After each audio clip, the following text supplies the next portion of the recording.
Hello, hello, hello, everyone. If you are just coming in, I can't see anyone. Twitter being Twitter, please retweet this space. You may have to do it 2 or 3 times. I had to go through all kinds of drama just to get in. So please retweet it 2 or 3 times. So I'm sure Twitter is shadow banning it, as is typical. I'm going to retweet it out myself. Hello, everyone. If you are coming in, please retweet the space. Please do it 2 or 3 times. I can't see anyone, but funny enough, I can hear the notification when someone enters the room. I don't expect to be on here long. I really don't. And honestly, this is a fundraising space for the Rally for Reparations. So I don't expect a lot of people to come in because when there is something required on our behalf, sometimes people go out of their way to avoid those type of things. So if you're coming in, please retweet the space 2 or 3 times. Please give me a second. If you're coming in, please retweet the space 2 or 3 times. I'm going to go find the fundraiser for Rally for Reparations and I'm going to put it in the Jumbotron. If you're coming in, please share the space 2 or 3 times. I'm going to go ahead and get started because I don't plan to be on here long and it's really quality over quantity. That is where I am, even when sometimes I get in my feelings that I'm not there. Okay, here we go. Okay, I put the fundraiser for Rally of Reparations in the Jumbotron. As of now, we are at almost 35,000. So we're almost at 35,000. So that means y'all, oh boy, excuse me. Excuse me. That means we're like $14,000 away from the goal, which is it 50,000? Yes, $50,000. So we're not far from where we need to be. And look, what I want to talk about tonight is people were asking Tariq to do another rally for reparations. If you're coming in, please share the space out. Please share the space out 2 or 3 times. People were asking Tariq to do another rally for reparations, and he answered. Okay, the last one was in 2002, and now here we are in 2004. We're having an annual rally for reparations. Apparently, when the last one happened, some things happened behind the scenes that really disturbs him. I'm not necessarily sure what took place, but he keeps mentioning how there were some really, really super shady people, some really devious people behind the scenes, and that's why he didn't bother to do one in 2003. So whatever disturbed feelings he had or still have probably, he has overcome those feelings and put them aside for our betterment. And he has said the impetus for him doing the Rise for Reparations this year is because he saw how we were treated here in South Carolina at that sham of a rally. Okay, now I can see people. Okay, DJ, I see you here. You were there. We were evicted from a rally that was to commemorate the birthday of Dr. Martin Luther King Jr., whose last keynote speech was about how we were coming to get our damn check. And the NAACP, or sometimes I call them the COO NAACP, evicted us before we even got on the damn premises. They were trying to put us out. Some people who had reparation signs, they immediately put them out. And then some, such as myself, as soon as I walked in, they swarmed upon me, trying to find a reason to put me out. So they finally just gave up, say, you know what, y'all just gotta leave, and didn't give us a reason why. After he saw that, he said he was going to do now a second rally for reparations. If you are just coming in, please send the space out 2 or 3 times. I'm gonna go ahead and start. I named this space, if not us, then no one. Why I'm naming it that? Because I have noticed, and I have mentioned this many, many, many, many, many times in this movement, that some of us sort of have a wait and see mentality when it comes to getting things done in this movement. And what I mean, for example, let's say Tariq says, hey, everyone, I need you to donate. Some of us, because we do have economic hardships, and of course, as a people who have been violently, horrifically, demonically deprived of the wealth we are owed, of our rights, of our protection, it goes without saying that we will have economic hardship. This has happened to us for centuries. So I'm not knocking people who have economic hardships. You're hearing a guy right now who struggles with economic hardships every damn day. That doesn't surprise you, all right? I'm a teacher, so what did you expect? And I definitely don't come from a family on either side that have a lot of money. But some of us can do, I think a lot of us can do more than what we do. But here's what happens. This is a mixture of the bystander effect. Okay, when Tariq, for example, might say, "Hey y'all, I need y'all to donate." So if you could donate even just $5, go ahead and do it. And he has like 500 people in a space. So technically, truth be told, or he has like 5,000 people in a space. So if truth be told, he will have more than what he needs if all of those 5,000 would donate $500 as of now. Some of us tend to think that, well, I'm not going to do it, but I know this other person's going to do it and we're going to make it because we have faith that some of us are going to come through. And that's a good thing that we have faith in each other, that we have faith that some of us are going to come through and do what we need to do for this movement. But the question we need to all ask ourselves is, why am I not the person coming through? Why am I not the person who does what needs to be done for this movement? That's something we need to ask ourselves. Why are we always thinking that some invisible person sitting next to us is going to be on call and is going to donate or is going to go out there and knock on doors or is going to show up so that way it won't be so apparent that we are not out there? Why do some of us have that mentality? I need some of us to have, well, I need all of us to have the mentality. If not us, then no one. If not me, then no one. Okay? So right now, those of you who are in the room, if you have not yet done so, please retweet this space out 2 or 3 times because you know I'm shadow banned. You know it takes a while to get the space in the algorithm. And then if you can, the donation link for the Rally for Reparations is up there in the Jumbotron. Now look, the last time Rally for Reparations happened, it was November 2022. And it was planned and organized and launched in under 2 weeks. Hell, I think it was barely over a week. It was just a little over a week that rally was put together, and it went phenomenally well. Tesla and I were on our way to the venue, and she and I both were thinking the same thing, but we did not say anything. Once we arrived at the venue and we saw the throngs of people there, Tesla said, well, now I can talk trash. And I almost said at the same time. We weren't going to talk trash until we saw that people actually showed up and our expectations were exceeded. I was expecting hundreds of people. I was not expecting over 1,000. I definitely was not expecting 5,000 or more. And that's exactly what we had. And I know a lot of you made a sacrifice to be there. I'm going to be very honest, y'all. I'm a little worried about this one. But see, I'm a person who worries all the time. So don't take me too seriously. I'm a little worried because I'm hearing a lot of people, well, I'm not going to be there. It's Father's Day weekend, which is important because you want to honor your father. Y'all have to just forgive me for being a little cavalier towards Father's Day weekend. I told y'all my family background, religiously speaking, it's mixed, but it was Jehovah's Witnesses, and we never acknowledged Mother's Day, Father's Day. We were always taught that any day is a good day to honor your parents, let them know you love them, to give gifts. We didn't believe in waiting for a special day. So y'all have to forgive me. That sentimental attachment to certain days has never been a thing with me. Christmas, none of those days. My own birthday doesn't really mean anything to me, really. It doesn't. Y'all just have to forgive me. I don't have the sentimental attachment to those days. Of course, there are people in my family do, but I never have. But I keep hearing people say, well, I'm not going to be able to make it. I'm not going to be able to make it. I'm not going to be able to make it. Well, who the hell is going to be able to make it? We can't say that all the Palestinian people, all the LGBTQ people, all the goddamn illegals are always showing up and always having rallies for them. And then when someone does a rally for us, we are nowhere to be found. We don't show up. Excuses show up.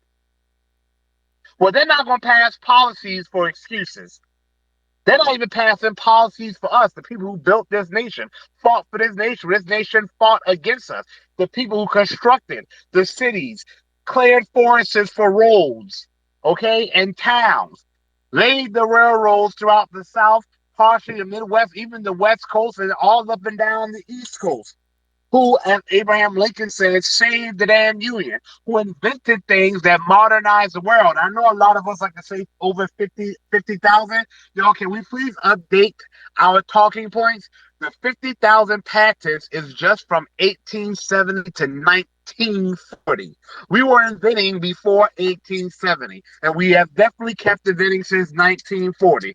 So that's where 50,000 comes in. But just on that note, those are the 50,000 we know about. We know at one point we were not even allowed to have patents, and we also know that a lot of our inventions were stolen or credited to people who were not us.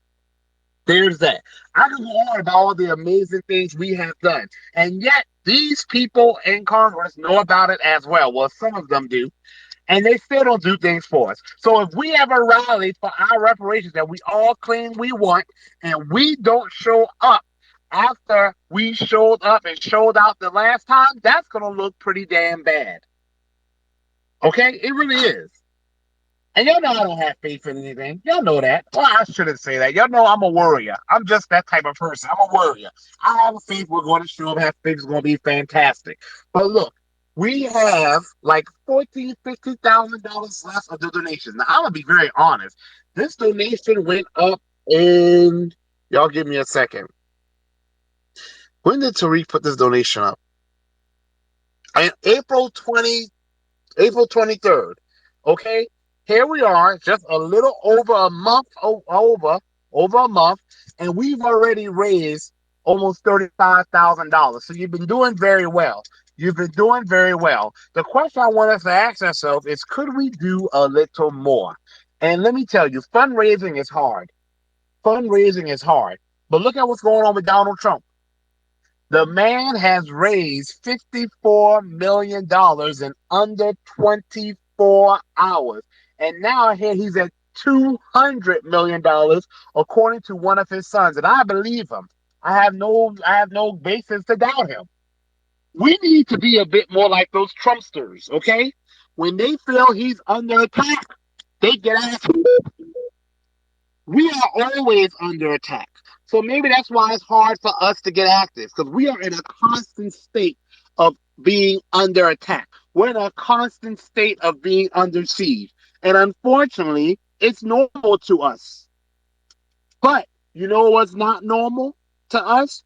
Having a rally that's going to center our needs in the nation's capital, showing up in large numbers to make it clear that this is a real movement. And after we leave from that rally, we're going to take this energy to wherever we may be in this nation, and we are going to plant seeds that are going to sprout, and we're going to have even more people at the next rally. This is really a rally slash commemoration of Juneteenth, okay? So this is twice fold. And I would put in a Jumbotron, y'all, but I'm not going to make y'all upset right now. If you look at the Juneteenth festival they're trying to do here in Charleston, South Carolina, they got people with conga drums, dressed in dashikis, wearing red, black, and green. And they're using Juneteenth as the launch for Moja. Moja is a festival they've been doing for a long time in Charleston. That's a very African Caribbean centered festival. It's diasporic, okay? They try to connect Black American, Caribbean, African ties. You know, they're on that Pan African stuff. And they're using Juneteenth to launch that. They're using Juneteenth to launch the kickoff for a festival that's very African Caribbean centric. And you should see the images. I got so upset, I sent it to Ishmael, so I know she's doing a committee that's calling people who are not using the right colors in part for Juneteenth. I sent it to them, I got so damn upset. It's the same thing in a town right by me named Bluffton. They're using the red, black, and green. Now, I don't get as gung-ho about the red, black, and green, because I know people just have to be educated. But I sent it to them. The one in Charleston, though, that did offend me. It actually made me upset.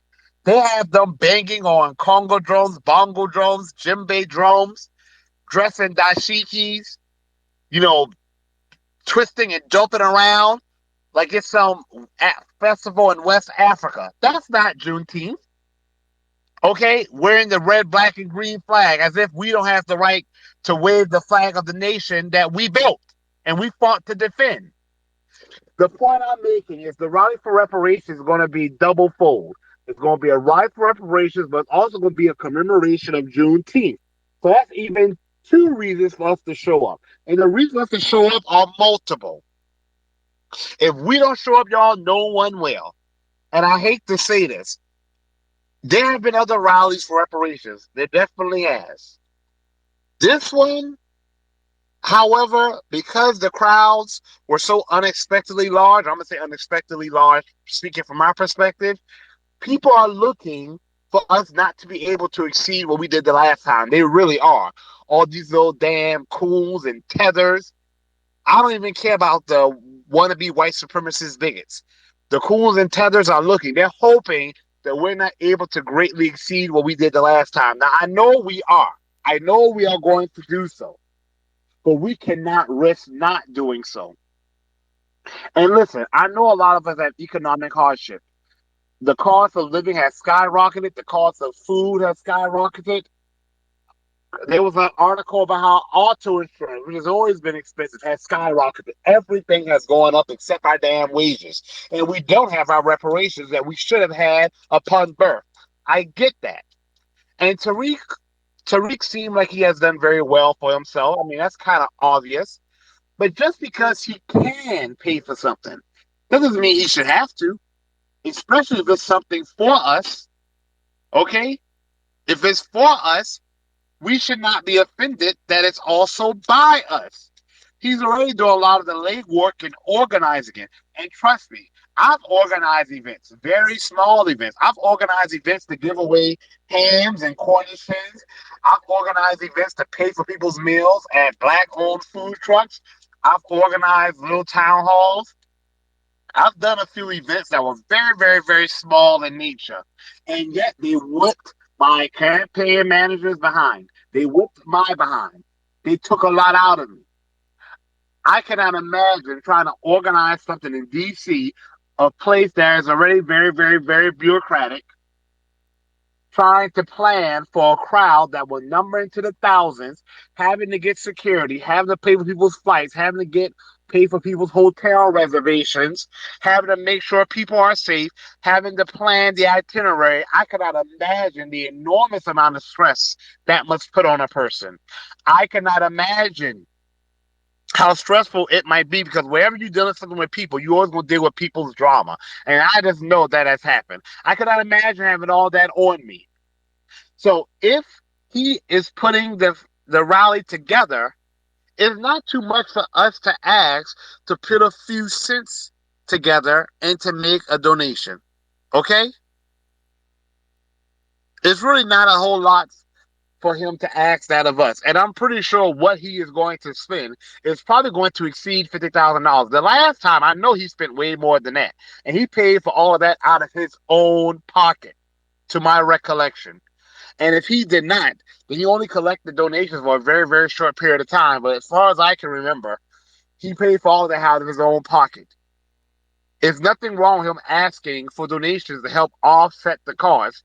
He doesn't even say to pay for everything. He just says to offset the cost. Remember, he has a whole family of his own, you know. He has children, he has parents, he has brothers, he has sisters, he has nieces, he has nephews, he has cousins, and he has his own responsibilities, mortgage, light, electricity. So if it's not us that's going to come through for us, no one else is going to do it. And there are individuals and entities out there who want to see us fail. Now, I'm going to be a speaker at the event. I'm really, really looking forward to it. I'm very, very, very nervous because I don't know the number of people that are going to show up. But I'm actually a very, I'm an easily nervous person. I know how to speak in front of people because I have to do it all the time. So I kind of know how to keep my nerves under control, and I know how to use nervousness to benefit me when I get up in front of people. However, I'm still very, very nervous. Okay? But I know I'll be speaking in front of a crowd that wants to see me succeed, a crowd that wants the message for reparations to be delivered clearly and to be delivered as proficiently as we can possibly make it. So, y'all, again, if it's not us, then it's going to be no one. It really isn't. It's going to be no one. So, if you have not donated, and I don't think GoFundMe has a minimum amount that they accept. I know my campaign has a minimum amount of $10. I don't know how GoFundMe works. It probably has something similar to that. But if you can donate right now, please, please, please do so. Please do so. I don't know how many people are in this room. I haven't looked. My Twitter's been glitching. It's probably better now, but even if I could look, I don't care. It's quality over quantity. And I'll go ahead and donate right now, too, just to let y'all know I practice what I preach. I'm going to do it right now. Okay. Now, hopefully they accept PayPal. That's just easier. Yes, they do. All right. I'm donating right now, everybody. Give me a minute. Councilman, I see you on the stage. Give me 1 second, please.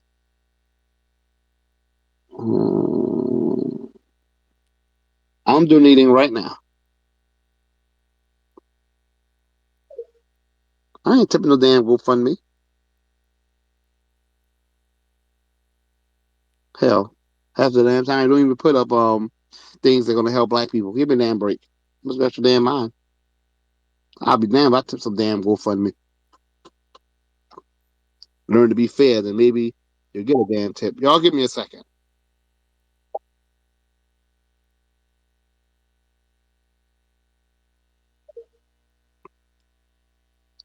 I'm practicing what I preach. 908-050. Okay.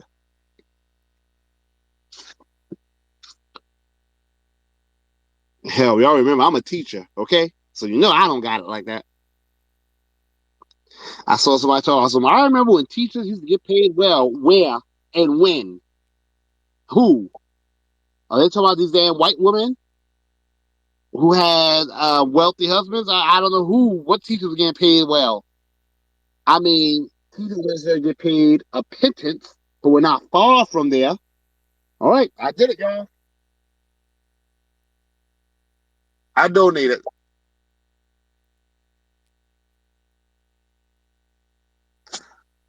So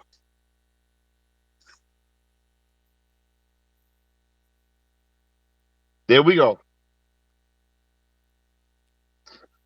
Back to y'all. Hold on. This thing is going. I don't want this thing to X me out. All right. Oh, another person's coming up. All right, let me get you up. I'm surprised I can even see people requesting because usually on Twitter I can't see anyone requesting. I usually have to get a co-host. I don't have a co-host, so there I am. All right, Councilman Hawkins, I see you up, and Bratnella, I will get to you. But let me just say before you speak, Councilman Hawkins, y'all, if it's not us, then it's going to be no one. It is very discouraging. I'm gonna be very honest, everyone. It is very, very, very discouraging. I don't think Tariq feels this way. I'm speaking for me. It's very, very discouraging when you are doing what you know needs to be done for us.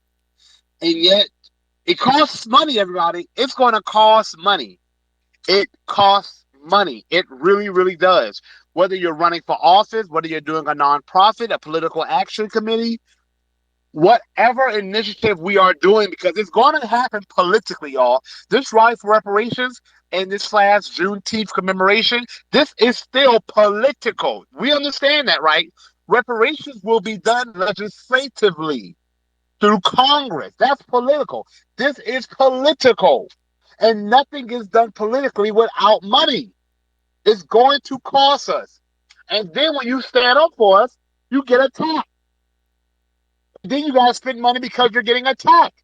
That's just the reality.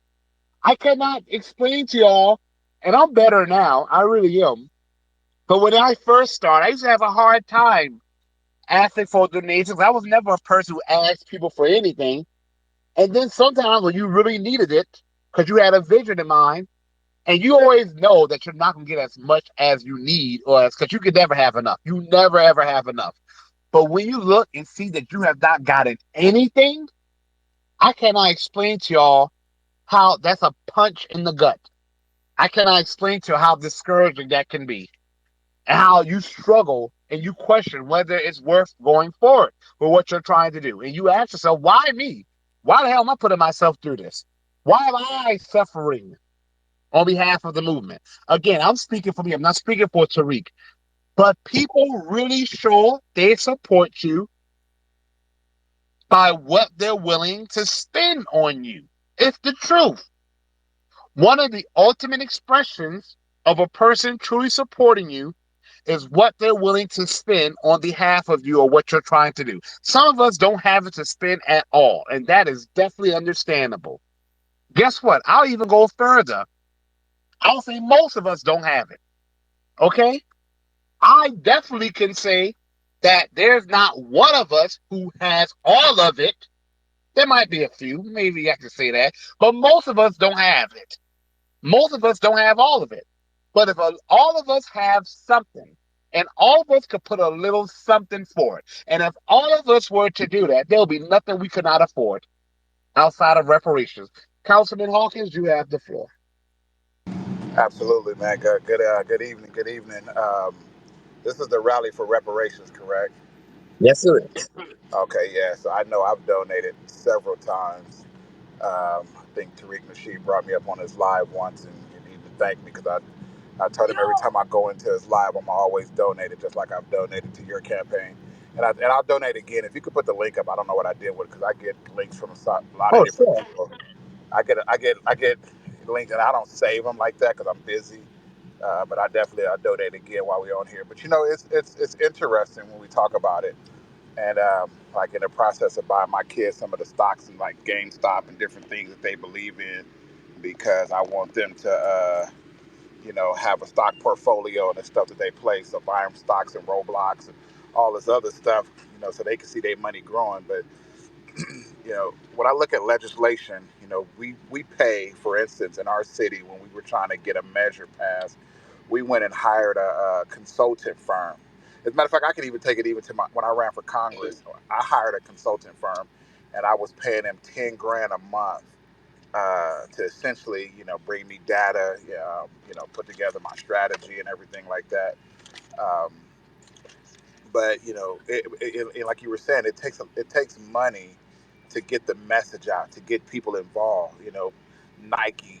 If you look at the top 10 commercials in Super Bowl, Budweiser, McDonald's, they spend millions of dollars to advertise a brand that we all are familiar with, but they put it out there because they want to continue to get people involved, keep engaged, even bring in some new people.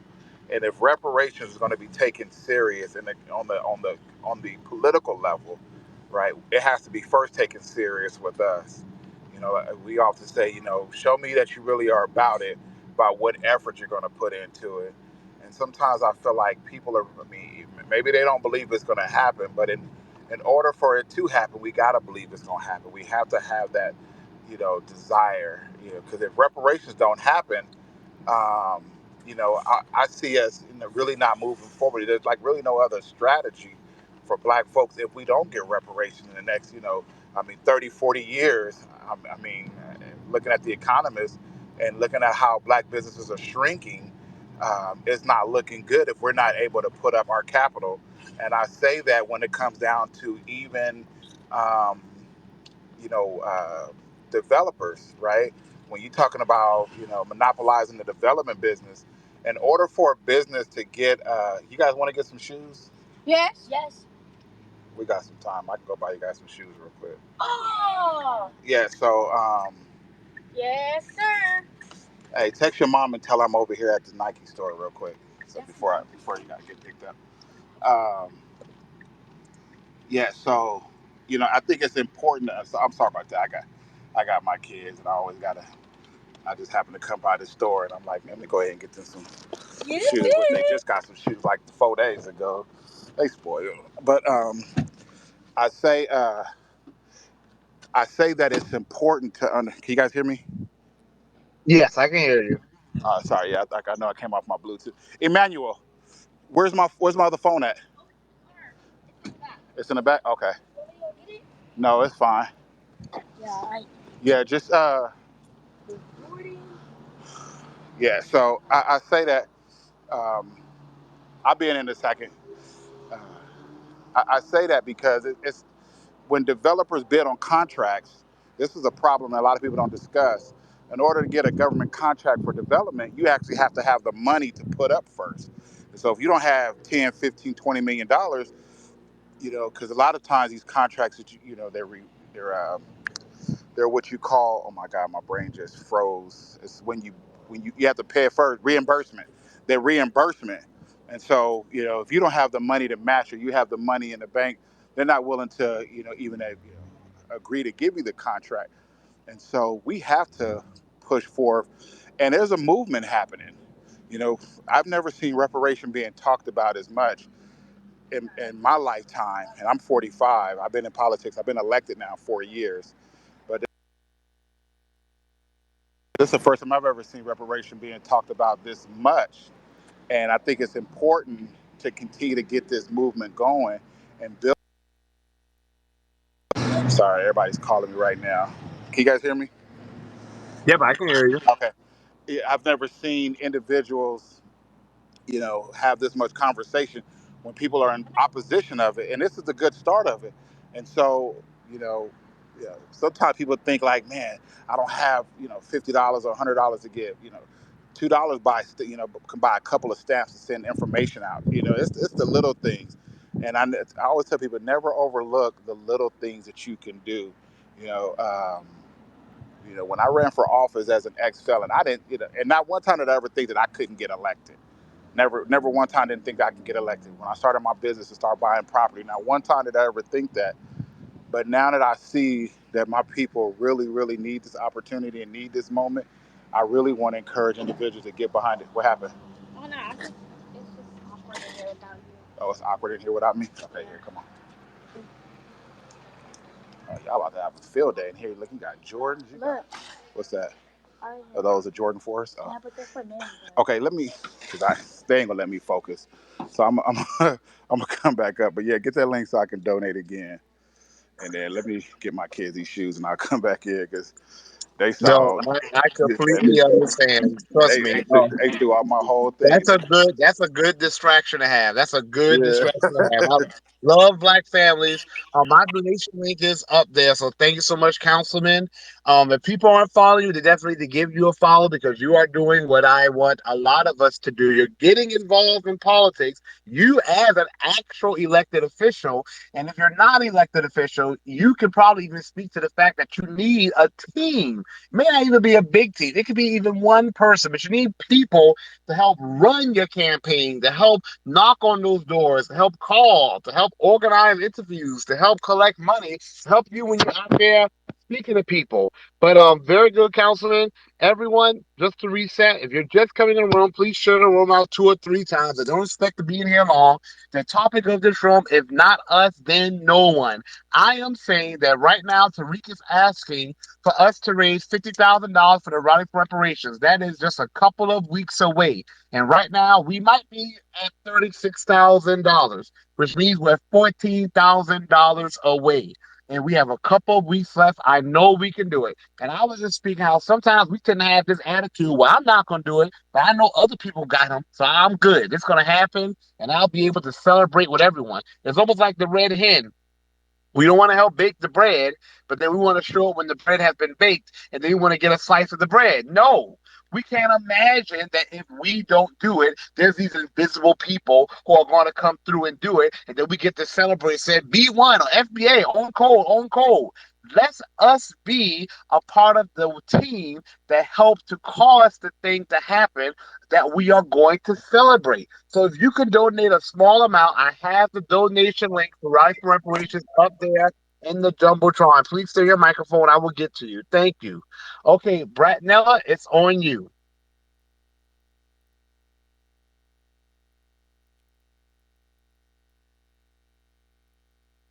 Bratnella, you have to unmute your microphone. Oh, wait, it's something going on with my Twitter. It keeps muting. Okay, Bratnella, it's on you. Can you unmute now? Yes, I can. Hi, Marcel. How are you? I'm well. How are you? I'm doing well. It's an honor and a pleasure to speak to you once again. I want to commend you on everything that you do. I want to say hello to everyone in the room. I've only been on Spaces for about 2+ years, and I've learned so much from you guys. You have taught me so well. Now, to speak to the topic, the Rally for Reparations fundraising, yes, I'm on the same page that you are, like, tip, GoFundMe, what? I tried to make a donation last night. They talking about send a tip, but I do my donation. I also tip to your campaign as well. on a personal note, we all know how we have family members that you don't hear or see or speak for years and years and years until somebody dies and then they got some money, then they want to call and reach out or whatever, whatever. I do have a cousin down there in South Carolina. I'm not sure. You can correct me if I'm wrong. Is it St. Helens Island or something like that? Oh yeah, St. Helena. Yeah, that That's like thing. yeah, St. Helena. It's like 40 minutes from me. That's where my great grandparents from, or instead of my great grandparents are from there. St. Helena, 40 minutes from me. Yes, and I have a cousin. I haven't spoken to her since I was like 10 years old, and all of a sudden I got a call.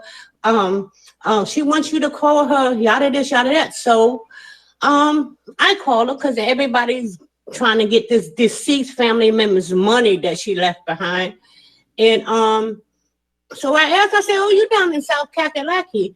And she says, "Yes." I said, "Have you ever heard of Marcel Dixon?" She's like, "No, I don't think I have." I said, "Well, he's running for Congress."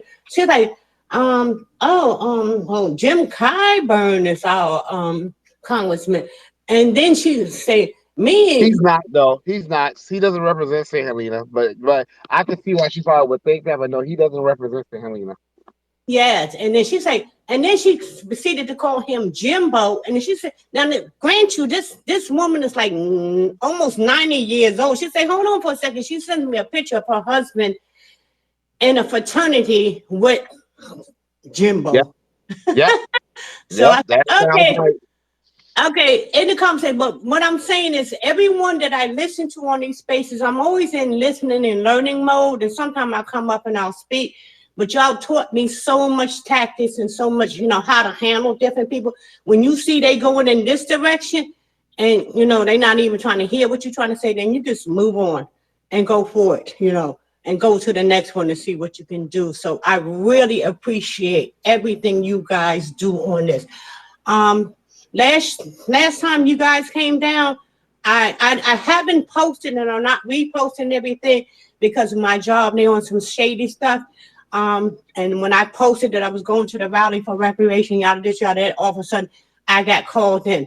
And out of fear, and I'm overcoming that fear now, and I've gotten more bolder and I'm standing up for myself. But I got called in early, right when the rally was getting ready to start. It, I had to come into work. So I'm not. So I've learned from other speakers that sometimes you got to do things in the background. Everything that you do don't have to be announced to the world. So, but I do plan on being there on the 15th. So I appreciate you and I love you guys and thank you for all you do. Thank you, Bratnella. So yeah, your relative is not far from me at all. I was just in St. Helena. I go there quite often. It's very Gullah Geechee. So those are if that's your roots, it's definitely St. Helena is like a quintessential Gullah Geechee community. I also want to say yes, I miss the days where I could move with some anonymity. I really do. But because I'm running for office now, I'm far more public than I would like to be. And I've come to appreciate too that sometimes we have to move surreptitiously. But however, sometimes though, if they find out what we about, especially when it comes to reparations, hell with them. Because guess what? The white Jews ain't hiding. They about wanting to get paid. Native Americans ain't hiding. The Japanese weren't hiding it. And damn it, I can go on with other groups, but we not gonna hide it either. So I applaud your bravery because I do know, and that's one of the reasons why we need our reparations. So we're not underneath these goddamn predatory jobs where we're miserable anyway, and they're not even treating us damn right. And the second thing, yes, Jimbo is what some people call James Clyburn. I guess it's a nickname. I want to say though, he said that reparations will never happen. I want us to have the biggest turnout we can reasonably have, hell, beyond reason, so we can show him, watch me now. Um, Ag, Agbabiaka, unmute, please. Yeah, thank you. First, I want to say congratulations for the boldness to run for office. I think it's a welcome idea.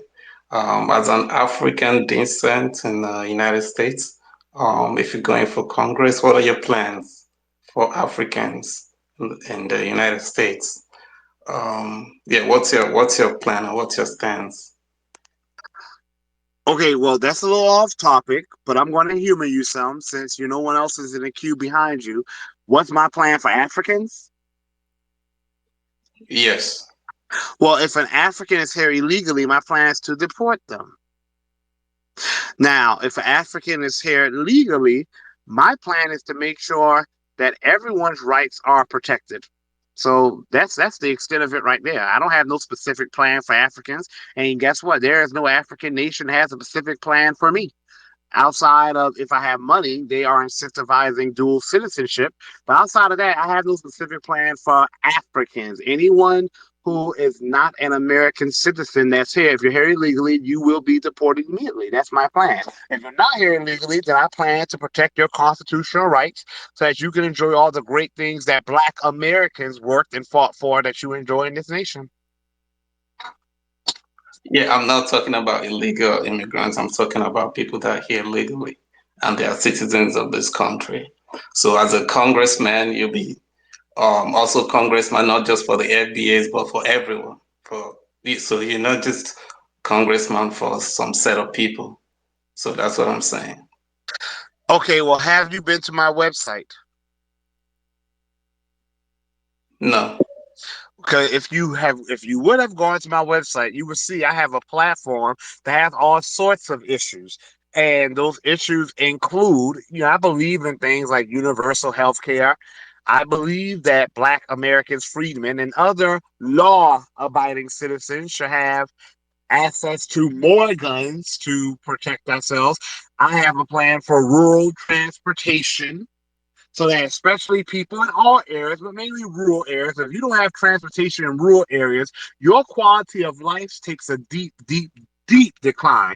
I believe in equitably funding schools, but I also believe in educational vouchers so that those of us who don't want or we desire another option besides these public schools that have never ever done right by Black American freedmen children, we can now have the ability to start our own school or to go to another school within the area. The funding will follow the child. I have a safe neighborhood plans, but you asked about Africans in particular.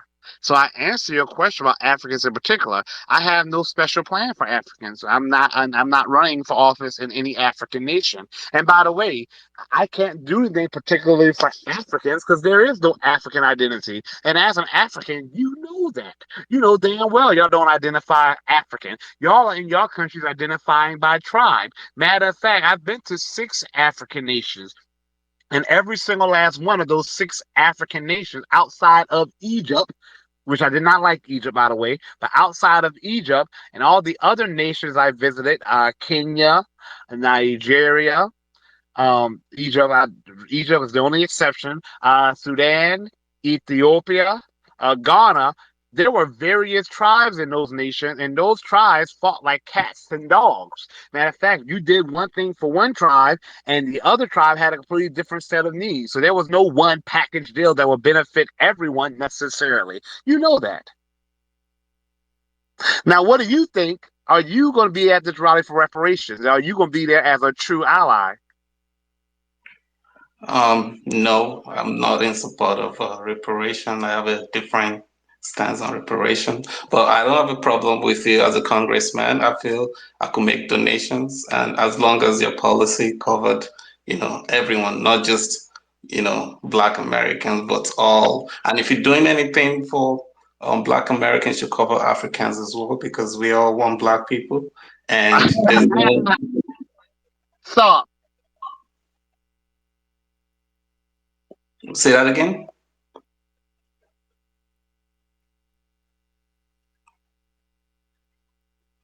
Hello. Yeah, why are you here? Why are you here in our space?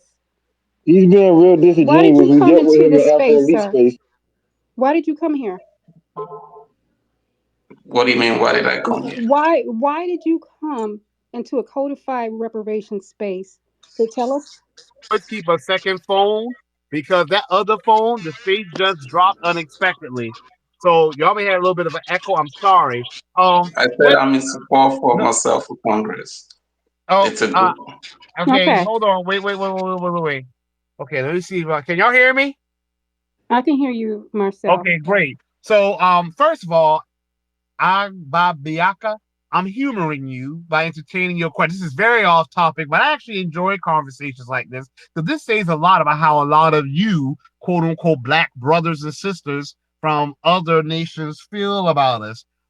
First of all, you talk about some doing things for everyone. It wasn't everyone who's the reason why you're able to come over here. It was Black American freedmen. And I would say that we foolishly fought for this country to drop its restrictions on immigration that allow people from other places besides Western Europe to come over to America. So you're sitting there talking about some everyone, but it was not everyone who was fighting for you to have the rights to be up in this nation. It was Black Americans. So if you were anyone worth a dime, you will be fighting for hell for Black American freemen to get the reparations we are due, because we're the reason that you can even be over here. Are you over here as a student, as on a work visa? How are you even over in this country? Marcel. This is the dude that was in the space the other day that when we did I was just the Oh, telling fund him that he's visa. shade. This is him. so he's the So one This that is was he's him. talking about trolling. slavery was not sanctioned by the states, by the federal government. It did, yes. This is the waste of time, dude. Don't waste your time, Marcel. Okay, yeah, because he hasn't even answered my question yet. See, I had a feeling it was him because Eric already said that he's a troll. But sometimes I like to humor these ones some. So please tell me. I'm not a troll, first of You, all. you are a I'm troll. not Let a me. troll. Oh, yo, hold on. Let me handle him because I'm about to drop him soon. But I love this sometimes. Okay, answer my question. If you are worth a dime, a penny, less than a penny, you will be over here fighting for freedmen to get the reparations we are due. Because you're worried about things being done for everyone, which I have. It wasn't everyone who was fighting or even caring about you.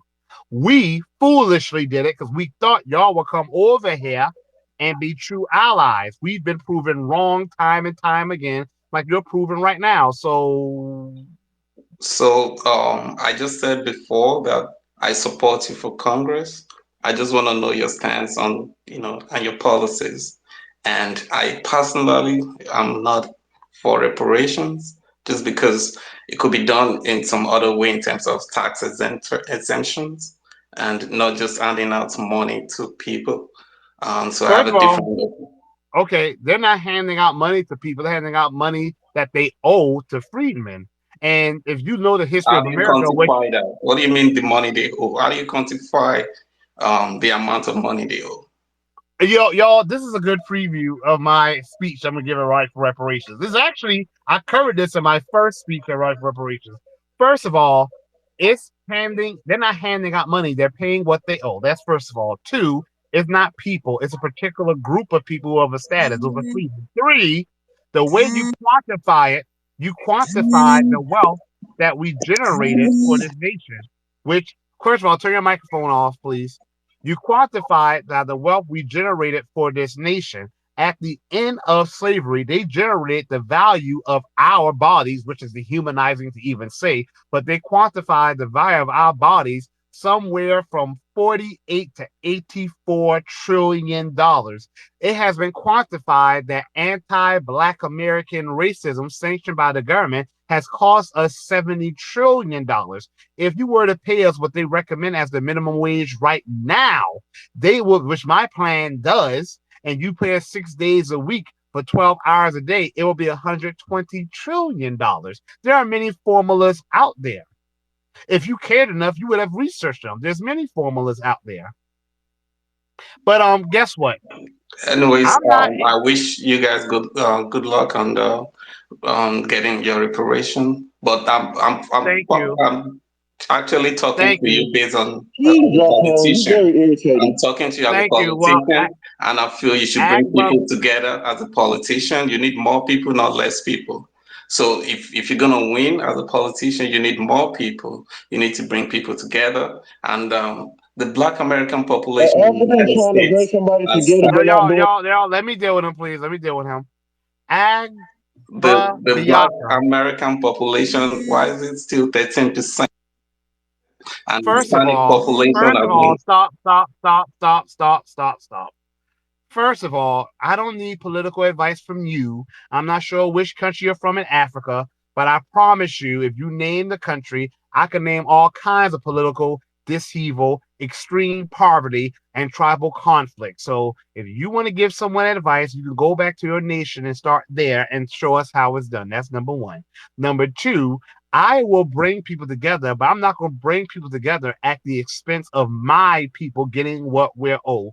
Dr. Martin Luther King Jr. mentioned people like you. He mentioned people who thought that the absence of disruption meant peace. When Dr. Martin Luther King Jr. said, no, the presence of justice is true peace, not absence to resistance of injustice that sometimes causes unnecessary disruption. Number three, and this is very, very important. The census has undercounted. The census even admits that they undercount us. Okay. The census undercounts us by their own estimation at 3 to 4%. But the last time in 2010, when the census was taken, they said they undercounted us by 800,000. That's already a very large number. Come to find out, and I don't like these groups at all, but the NAACP, the National Action Coalition, and the Urban League, they did their own research and found out that the NAACP had undercounted us by 4 million people. Of those people, right now, the black population is at 15 million, by the way. That's like 50 million, but that's at an undercount, okay? Because the Urban League, National Action Coalition, NAACP, they're still going through that data, okay? But guess what? It's not about quantity, it's quality. And if we lost people like you from my midst, because you're not a freeman, but you are probably going around classifying yourself as black. If people like you left, that's what's considered dead weight. It would actually help us. Might be smaller, quote unquote, black numbers, but we will be a stronger black unit. I'm not really interested in trying to change your mind. It really means nothing. Okay. Uh, like I said, I need you to tell me, what African nation are you even from? Nigeria, Ghana. Nigeria. Oh my goodness, man, my spouse is from Nigeria. Don't even get me started on your country. You don't have the right to tell me anything. When I okay, The I'm gonna richest do you black a man favor. from I'm going to do you a favor. I'm going to drop you. the richest black man is from Nigeria. So what are you gonna say to that? The richest black man is from Nigeria, and yet Nigeria is one of the poorest countries in the world, and it should be the wealthiest country in the world. But y'all sit back and let the British take all your damn oil money. Nigeria is considered the poverty capital of the world. Nigeria is considered the number two nation for paternity maternity fraud.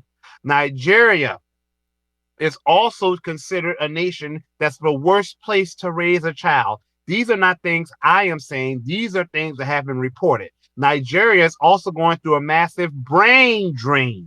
I'm not here to beat up of Nigeria because when I was in Nigeria, I met wonderful, wonderful, wonderful people. And they're even honest about how Nigeria needs to get itself together politically. That's why a lot of them, like my spouse, supporting a man called Peter Obi, but Nigerians voted for a Nigerian who was over here allegedly selling drugs. So I'm gonna drop you. You don't got the right to give me no information. I could go further in on Nigeria, but I'm going to stop. Should I even go on those Hausa cattlemen who are over there slaughtering entire villages? Should I even go in on Boko Haram that are still so damn violent that when I went to Nigeria and I wanted to visit the states that are in the far, far north, my tour guide told me that that whole part of Nigeria is not recommended for anyone to visit. There's a whole damn part of your country that they don't want people to go to. They literally tell people do not go there. There is no part of Black America that is so dangerous that the damn government will tell you do not go there. You don't have the right to come here and scold me about anything. Listen, there's nothing you can say to me. I've entertained you. I've entertained you just so other people, because there are some of our people who really don't know how to respond to trolls. And that bothers me. I really did it just for the sake of helping other people to This know is how to not a respond to troll. you. I said I support you as a politician. I admire I what you're appreciate doing, your but support. yet you've been I saying appreciate all negative things about my country and all that. But that doesn't really I matter. said the I said truth. you should bring people together instead of tearing them apart and saying some part are not black enough, you're not black, the Africans, you don't need them, but you need everyone to win. And the ultimate goal is to win against white supremacy. And those are No, whoa, hold on. Even with some of my people who are my supporters and my fellow reparations, I need to clarify something. My ultimate goal is not to defeat white supremacy. My ultimate goal is to give the reparations we are owed.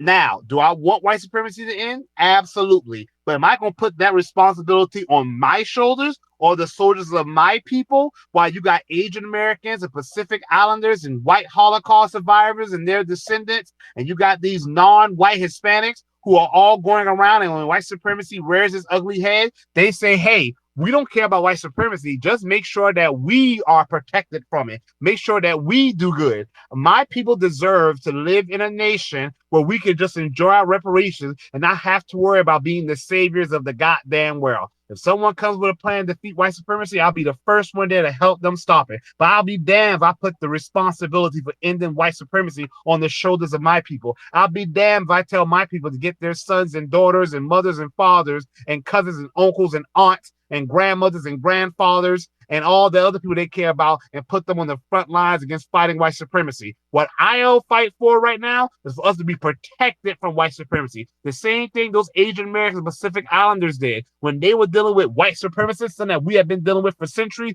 They went to Congress and said, hey, Congress, protect us and give us money. And now they're doing good. We will have that same responsibility. White supremacy needs to end, yes, but I'll be damned if they make that exclusively our damn responsibility. Number two, there are some things worth losing for. Agba Biaka. And one of the things I'm willing to lose for is standing up for my people. So no, it's not all about winning. Because a lot of people, like the guy I'm running against, he compromises and sells out in cool so he can win. If I win by selling out, then truth be told, I have lost. Now I want you to go and think about some of the things I say. That's probably going over your head. Goodbye. All right, y'all. I knew that was the troll. Eric, you told me. Eric, it's on you now. But y'all, that was a perfect. I'm actually glad he came because if not us, then no one. Because that is a quote unquote black person, right? He's not a freeman. He's not FBA. But I bet you he's going around saying he's black, he's black, he's black. Those are the other people out there. You really think if reparations was dependent on him, we would get it? You really think that a lot of our so-called African brothers and sisters and Caribbean brothers and sisters and Hispanic brothers and sisters, yes, I'm using quotation marks, that should go without saying, you think they're going to show up for us to get reparations in force? If they were going to do that, they would have been done doing it already. When they come over that border, they come over that border with nothing but contempt and hatred for freemen. The very people whose civil rights legislation makes it possible for them to even get treated as well as they do, way better than us. If not us, then no one. If we don't donate to our candidates, no one else will. If we don't go out there and organize and help to educate people on why they should vote for our candidates, no one else will. If we don't get out there and start our own political action committees, nonprofits, media companies, no one else will. I can tell you that from personal experience. Please look up in the Jumbotron. I have my donation link there since Councilman Hawkins asked for it. But in that tweet, I mentioned, and I told y'all this, but some of y'all probably forgot, how I was working with this political action committee, or they were a nonprofit. I cannot remember.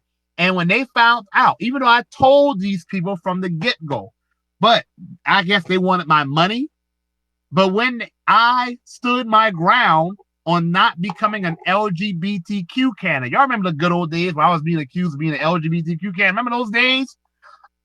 When I stood my ground that I was going to center freedmen, FBA issues, when I stood my ground that I was not going to become a candidate who was quiet, well, I wouldn't say quiet, but I was not going to become a candidate who said nothing about elective abortion. 20 million freedmen, or just say black, because all of them probably weren't freemen, but 20 million black babies have been aborted.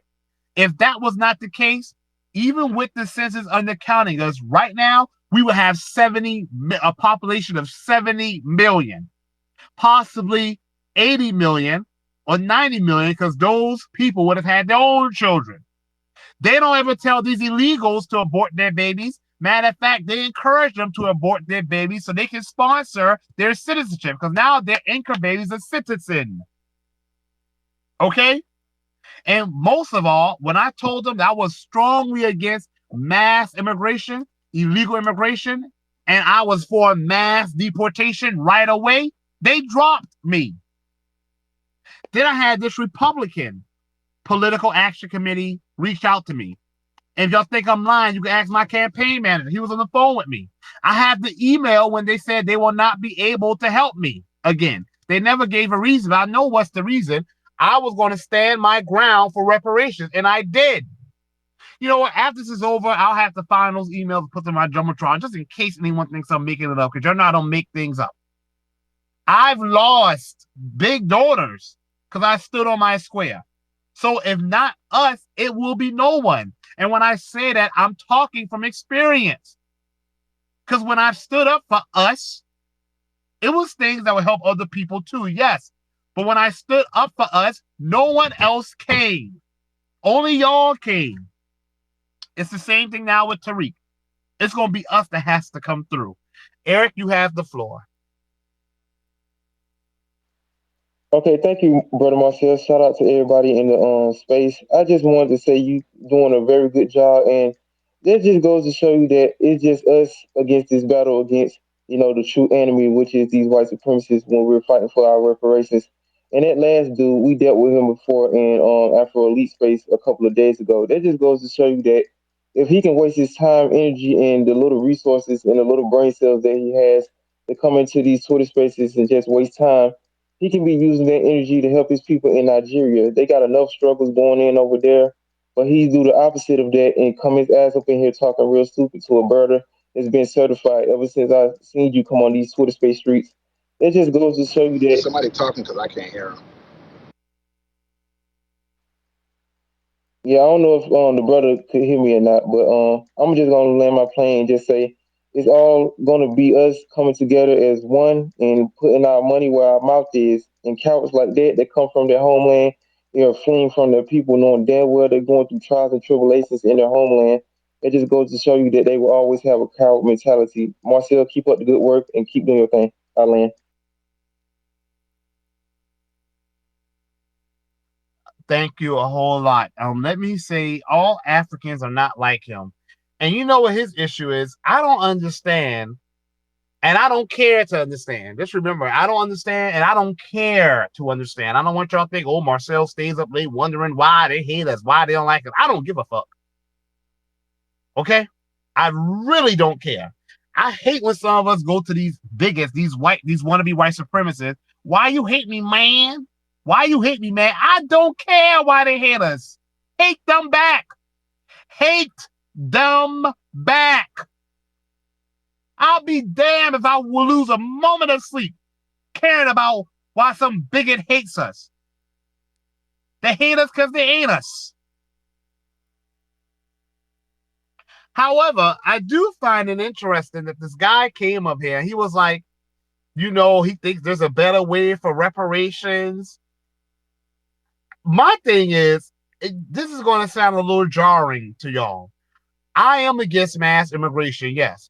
But I'm not so against immigration that I feel that a person should not immigrate. If a person immigrates, say, okay, whatever. I feel immigration legal needs to be controlled. Illegal immigration should not happen. You're going, period. But if you come to another country, you should look, especially in America, Black Americans that have made this country possible, and you should know. And if you don't know, it's your goddamn fault for not knowing. You should have done your homework. You should look at how this nation has treated Black Americans, and immediately, if you are a person of value, say, you know what, I'm going to side with these people. I'm going to be a true ally with these people. I'm going to learn to be educated by these people and hear what their needs are and join in the fight with them. And then he said that we're all one Black people. Well, if that's the way you are treating your so-called Black brothers and sisters, man, we don't need any enemies. And this is how quote unquote black brother and sisters treat us. We don't need any enemies. We don't need the want to be white supremacists. You tell us my main goal is to defeat white supremacy. You are white supremacists talking against reparations like that. All right, I think the next person was Sage. Sage, He are you said, there? Okay, there yeah, you go. I know this space is acting up, y'all. So I'm sorry. you good, brother. You good. I just wanted to, again, I came up here just to warn you that that dude, I guess, soon as he sees reparations in the title, he brings his ass in here. So again, that's just a time waster, like he did the other day in the space that we had to raise funds. I don't know why these people pop their heads out now, but I guess it's getting close. You know, I believe that as a family, we're getting close to reparations. They're going to discuss this in the next upcoming debates. And again, everyone should be tuned into that. But before that, like Marcel said, ain't no one going to fund this but us. If Trump was able to raise 50, what was it, $1 million in 24 hours, $60,000 should be enough for us. I know Marcel's being a little light saying that everyone doesn't have it, and I beg to differ. If you guys have any type of vices, weed, alcohol, whatever that case is, put that over here. Just for right now, just one time, put that over here. Um, because again, a lot is needed. You guys are all aware of this quote unquote Palestine protest that's been going on in every big city in America. And I don't want to put this on us, but you think for 1 second that they're not going to come to us? I'm sure when Marcel was down there at the King Day event, they came there. So what makes you think they're not gonna come for our reparations rally? Now, ask yourself, how would you feel if those protesters came there and disrupted our rally and got us off message? Excuse me, off message. Again, family, this is the time that we need everyone's help. Don't look to Tariq. Again, we like to say that this is not a group. This is a lineage. There is no one man that's the leader of a lineage. Stop looking to that. I don't want to say Stop looking to that man to solve everything. Like Marcel said, that man has a family just like everyone else. Everything should be evenly split between all of us. There's 40 million of us. So I'll take it a step further. Take it off the app. Your family members that are not on Twitter, send them that link. Have them donate 5, 10, $15. If they're foundational Black Americans, have them put towards this. It's going to benefit everyone. It's not just going to benefit Marcel or Sage or Miss G, Miriam. It's not just going to benefit those people. We're trying to benefit the collective. So again, it's going to take the collective to benefit the collective. And don't again. I feel like we're blessed because we get content from time wasters and we get tested a lot. But again, if you want to see the real deal, we're trying to make this go off without a hitch. A lot of you guys not abreast on a lot of the backstage politics at these events, whether they be FBA Expo, the rallies. A lot of stuff goes on, that you guys just don't know about. So again, that money is needed. It's not something I can assure you. It's not something that one person's going to take and put in their pocket. That's not what we're here for. And also, the event is free, so someone has to pay for the staging, the speakers, the security, which is very important. You know, to rent out Freedom Plaza. All of these things cost money. So again, don't look for one man to solve everyone's problems. That's what we did wrong, in my opinion, with the civil rights movement. We looked for one man to solve the problem when it should have been a group of Martin Luther Kings, a group of Malcolm X's, a group of these people. Marcel can't do it on his own. Jason Black can't do it on his own. Tariq Nasheed can't do it on his own. Whoever you want to name can't do it on their own. They're a human being just like you. So again, what I would say to that is, everyone, we need your help. We need your help more than ever. If you truly, truly want reparations, this is the time to speak up. And with that, I'm going Um, Good points made. You know what's funny? People like to try to put a target on our backs, and I'm talking literally, but figuratively. And Tariq, they like to call him the leader of the group. So in case if anyone does something stupid, they can try to tie it back to him. That is really trying to set him up. That really is. But they don't treat Tariq like he's the leader of a group by looking towards him to do every damn thing. And I'm pretty sure Tariq can afford to do several rallies if he wanted to. But why should he have to? If we all say we want this and we know we need our reparations, why should he have to? Y'all, our people are struggling out here. Okay? And I'm talking about the struggle is real. I don't know how many of you have been down to the low country where I live. Charleston, South Carolina, Savannah, Georgia. They bring in together close to $1 trillion or more in tourism coming down these historic cobblestone blocks, the ancient buildings, the food, the culture. It's all Gullah Geechee. It's all from our people, FBA Freedmen people. And yet, who do you see sleeping on those cold streets, homeless? Us. Who do you see that's not even able to enjoy the things this area has to offer? Us. Our people are hurting out here. But Dr. Claude Anderson said maybe we're not hurting enough and we're too comfortable. Now, talking to y'all in this space, that's not the case for those of us in this space. Most of us in this space are already quite active. Usually, the ones who come to space like this are usually be the ones that's already quite active. But y'all, we cannot be complacent. We can't. Miriam, then it was Kid, or Miss G, then Miriam, Kid Gravity, and then more Khalid Muhammad. But I'm gonna go to let Councilman Hawkins finish, okay, y'all? Councilman, because he was speaking, and he had that adorable moment with his children. Councilman Hawkins, back to you. Absolutely. I wish you would have caught me before I had that adorable moment, because that adorable moment cost me. But you know, it. I do want to say this, and one, the reason why I posted it back in there, because I just donated again. Um, and here's my thing, and this is. Hold on, give me one sec. I should have just let my car park anyways. Sorry. Let me go ahead and park real quick. Um, so, black folks, you got to turn the radio off. Everything got to get quiet so you can, parallel park. But I do want to say this, and this is just on a micro level.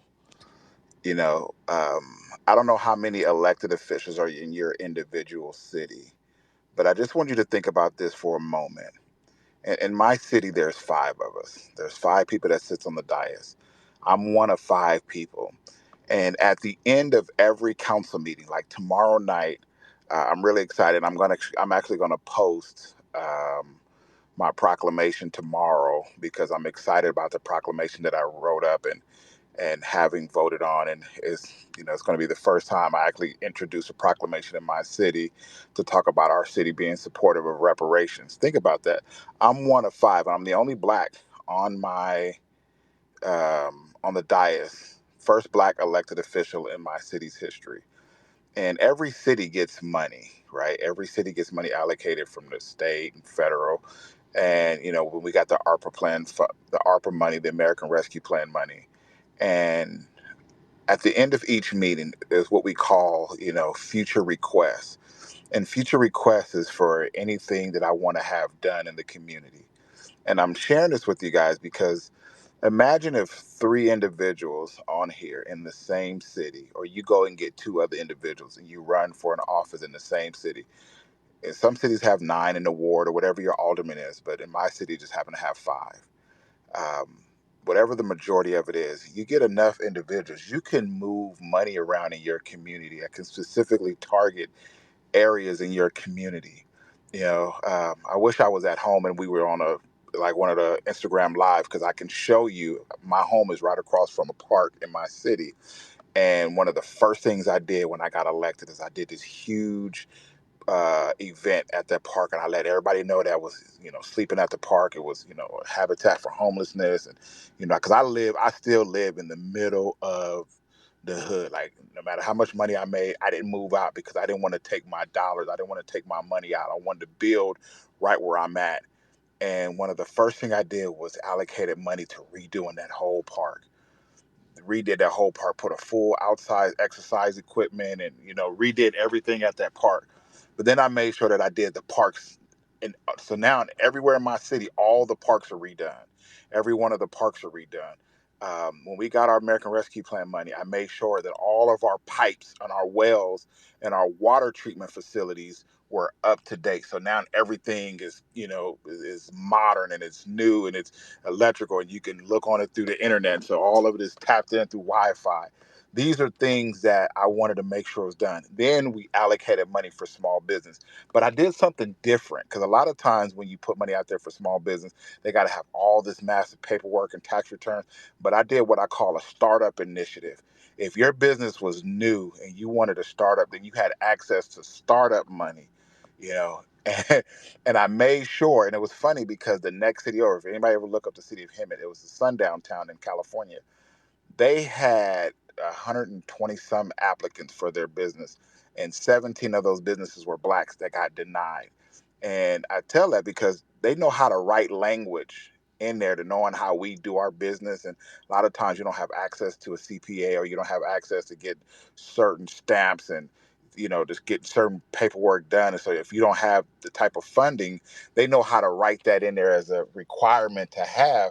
So they know how to discriminate legally, right? Legally, they've learned how to master discrimination, where we're so used to hearing like the normal terms are like, go through the back door, but they've learned how to master it in a way to where, they can exclude us. And I remember getting with the mayor, who was the first black mayor of that town, and I helped him get elected.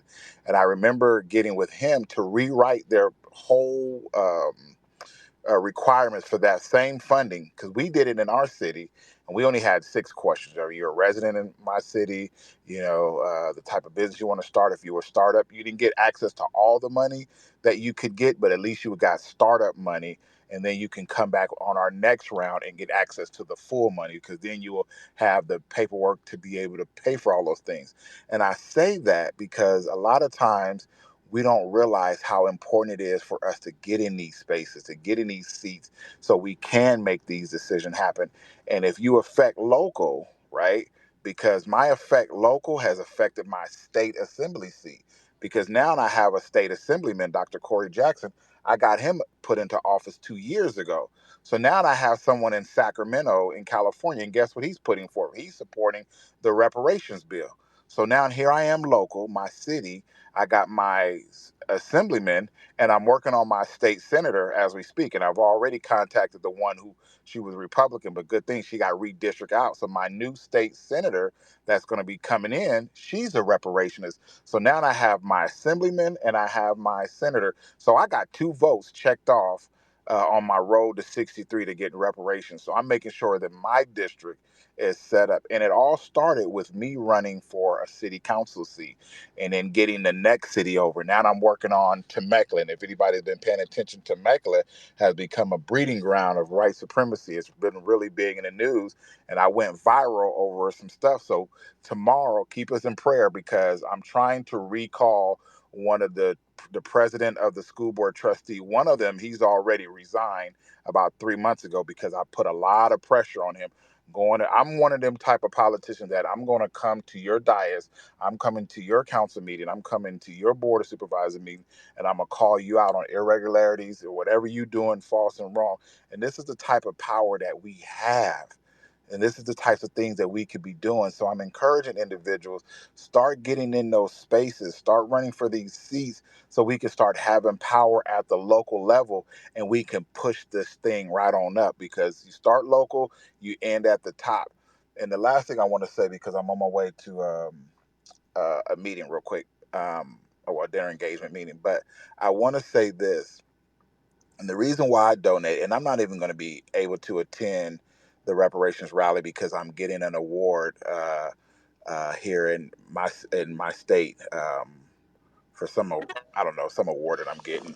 But I donated because I really believe that If we don't make our voices heard and if we don't support us, that's the first thing people will bring up and say, well, why should I give it to them when they don't even support one another? They don't even believe in one another. They don't even, rally around one another. I'm one of those type of individuals. I don't care who get the credit. I don't care who get the credit. You could put a statue of Tariq Nasheed, Marcel. You could put a statue of everybody up there. I just want the check. That's it. You know what I mean? And if anybody else feel like me, then we should rally behind that. Now, if you don't want the check, and then by all means, but don't sit back and do nothing, because we don't need that anymore. The reason why other people are coming in and moving their agenda forward, because they believe it's possible. When folks is crossing the Rio Grande, I'm at the border state. I've been across the border several times, and crossing that border is not an easy thing. It's not an easy thing, especially when the tides is high at the Rio Grande. So people are risking their lives to cross the border to get over here. They believe in whatever it is they've been told in their country that is possible here in America. And we're here. We are here, like Horton Hears a Who. We are here. And I encourage each and every individual to start believing that it's possible. Don't let nobody put in your head, all these white folks are gonna give you nothing. Trust me. Ain't nobody America has never been a generous country. It was never founded on generosity. It was founded on war. It was founded on come and take it. It literally was. The whole premises of America is snatch and grab. That is the foundation of America. When we talk about foundational Black America, everything was snatch and grab. This country was snatched. The people was snatched from another country. You know what I mean? So that's been the foundation. And like they say, how you started is how you finish. And it started on snatch and grab, and the only way you're gonna get it, and the Bible tell you that the kingdom of heaven suffer violence, and the violent take it by force. And at the end of the day, I encourage you, and I'm an elected official telling you, listen, America's for the taking, it's for sale, it's always been for sale. Nobody own it, and it's about time that we show that we have ownership in this country. Councilman, thank you. And let me talk about that part because I've heard that before. And that if people, when you ask about reparations, well, nobody mentions that. Too many people, no one really seems to mention that. Well, first of all, that's a lie anyway.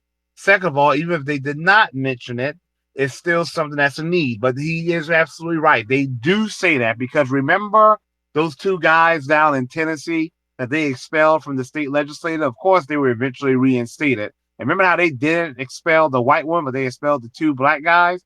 Remember with one of those young black guys, I think his name is Justin Pearson. Remember he went on the Breakfast Club with Charlemagne the Fraud? And remember Tesla was there. Remember when Tesla asked about reparations? He was like, you know what?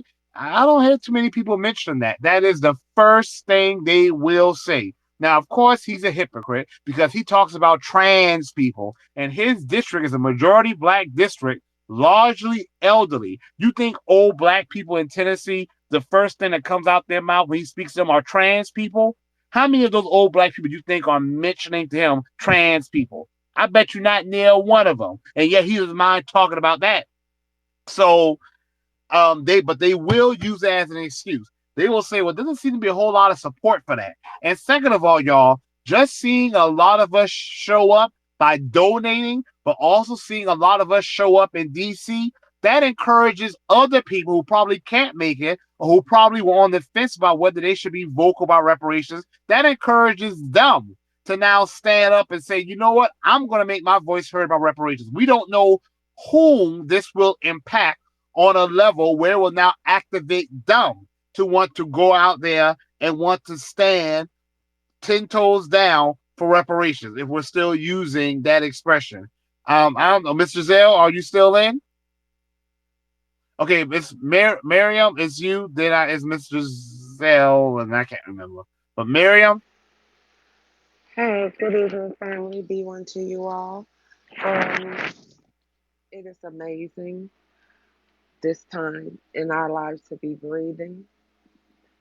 We are the own code generation, and we must, we will, we have to, um, and we shall be the ones to show up and show out, if not physically, definitely monetarily. We do need to support and give because, as stated so eloquently before me, Um, Hearing my brother Marcel and brother Sage as well stating that this cannot be on the brunt of this cannot be on Tariq Nasheed's shoulders, because why? He's not in a lineage by itself. Why?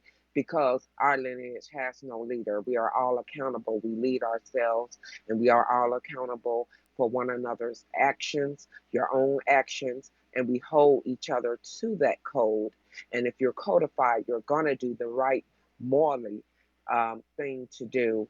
And that is to do your part, no matter how small. It could be 5, 10, 20, 50, 100, whatever you can give, whatever you can spare, even being disciplined and not getting that cup of coffee, or getting those Jordans or whatever. Yeah, yeah, I know. But that's what it is to be emotionally, mentally, and financially mature, and really allocating your funds to something that's really going to make a difference, something that is monumental, that is bigger than you and I in all of us.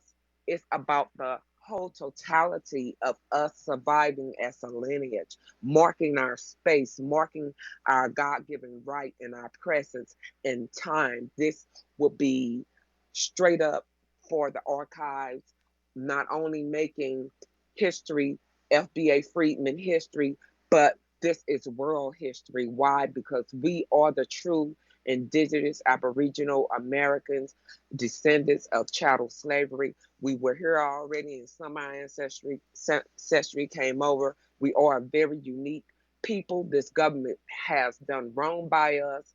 More than any other people, it has wronged. It has wronged our people on many levels, and we are owed many ways. But still, this government owes the debt, and they will pay it. We demand that they pay it. We're not asking, as our brothers just said. We all know that for a fact that nothing is given when you just act. Okay, change and power happens with bloodshed. That's just the fact of life. You know, when you struggle over power, it could be two animals fighting. That alpha, when it wins, the other one gonna be beat up pretty bad. Is it not?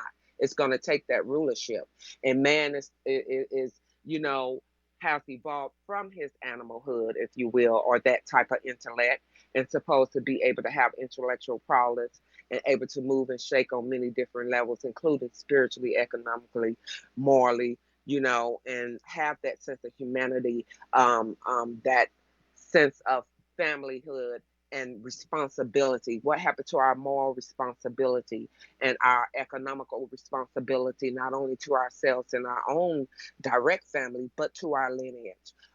We must gate to keep, we must protect, we must come out and show out, and be the eloquent, sophisticated, highly representable, creative doers, movers, and shakers that we are in our own rights, staying strong in our own rights in those areas in which that we do give in the black grassroots, be it politically, be it through activism, be it through education, be it, through gardening, whatever it is, mentorship.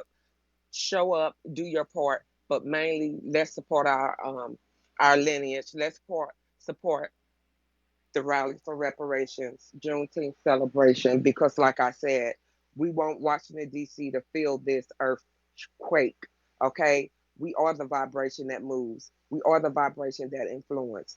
We are not going to disappoint ourselves, and we know the world stay watching us. Let's give them something to look at, but we're mainly there for each other. We mainly there to make sure that they understand that they owe us. All these side serpent groups, these agent prop agencies that done propped up trying to take the spotlight off of us. Boy, if you pull up online and you put reparations in, you got all type of fuckery and foolery. Excuse my language. All around. But it's only one that's authentic. It's only one that's been shouting the loudest. It's only one that really truly established that. And that's FBA Freedmen, Black Grassroots. Shout out to our brother Tariq Nasheed. Shout out to our sister Nikki the God. Shout out to our brother Marcel, our brother Black Alpha, all of those who are on the ticket.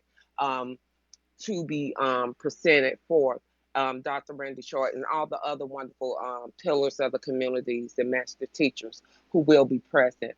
Shout out to you, Brother Sage, and other brothers who I know that although security will be there, you FBA brothers do what it do. You circle the perimeter. Your eyes are always moving as you should. And also, congratulations to you for representing and the beautiful inspiration that you did for the microphone check. That concert was on point, brother. You never disappoint. You and your crew was lit. You can't help how then you choose to be, but your energy was on fire. Y'all energy spoke. And I love you, brother Marcel, for your Geechee fire, brother. You always pushing through, and I know it's not an easy thing.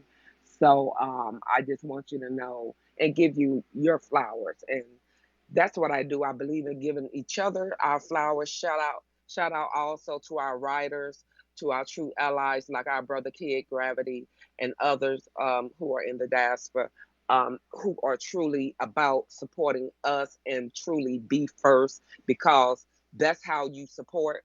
It's going to affect you and yours and your family. Not only that it affect us directly, so that will affect you. So to know that you're on the right side of history, and then arms with your fellow FBA freedmen brothers and sisters. And I just wanted to give love and shout out and our praises and the show up family that we got to do what we need to do because we must do it. No one else is going to do it for us. If not for us, then who? And we already know they're not like us, so we're not looking for support from our open enemies. That will just be stupid. Okay, to look forward for help for somebody who's detrimental to our very survival. And that's no matter what tether of the ethnicity that they are, no matter what acronyms behind their names, if they're not the authentic black grassroots, FBA Freedmen grassroots, they don't matter because we know how that is. Cosplay to your heart content. We're going to always call you out. We're going to G check and we're going to always microphone check everything that we do and everything that they do. Why? Because we are the originators, we are the creators, and we put it out there. So therefore, we get to regulate. And no matter what nobody say, we're gonna always support each other and do what's right. Mainly this movement because this is our movement. This is our mark in the sand. And not only are we going there to just to congregate, so to speak, but to build businesses, to build connections, to also let in a loud voice Washington know that we're coming. So therefore, you're going to cut that check. You're going to give us our tangibles. You're going to give us our anti FBA Freedmen hate crime bill. You're going to up that. You're going to give us our protections. You're going to do what's right. We need, as Brother Marcel was saying, immigration control. That is a must. That is a must. It has to be controlled, and we need deportation of illegals ASAP because they are detrimental not only to our survival, which is very important, extremely to our own survival, but America's survival in a whole. They cut off their nose to spite their own faces, and they're ignorant. So we've always had to do what's morally correct and right in order for things not to crash and burn. We want the government to destabilize to a certain degree, but give us our money. We need our money. We demand our money. We come to get that money. You either unask it or by any means necessary. Love you, family. Peace. Miriam, thank you so much. And again, those were great points that were made. I don't have anything to add to that. I will say, y'all, please look at the jumbotron. The donation link for the Rally for Reparations is in there. Since some people have requested it, my donation link is in there as well.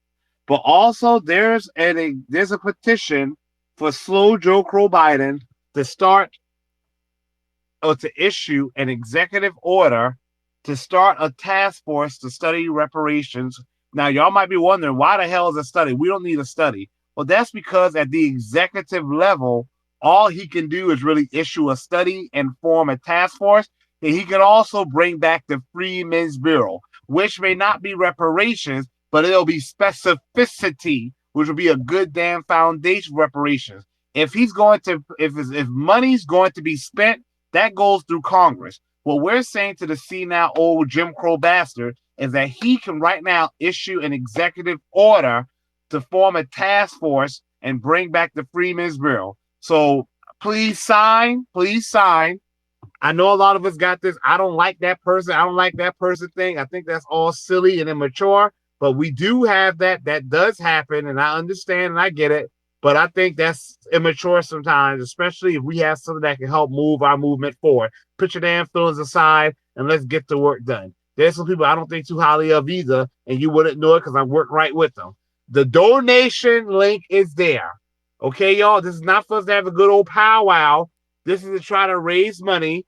I know we're probably not gonna get the $14,000 tonight, but this is for us to try to raise money for the Rally for Reparations so it can help offset some of the costs that Tariq is having to incur. Okay? More Khalid Muhammad, you have it. Hey, how we doing, brother Marcel? I'm good. How are you? I'm doing well. I'm doing well. Yeah, I donate to you, and I donated to the rally, and I actually I plan on hiring a film crew for the rally uh to come through and I don't know. I guess I must have accidentally hit the button. I'm sorry, Khalid. The last thing I heard, you was planning to hire a film crew. Please continue. Khalid, you're muted. Please unmute.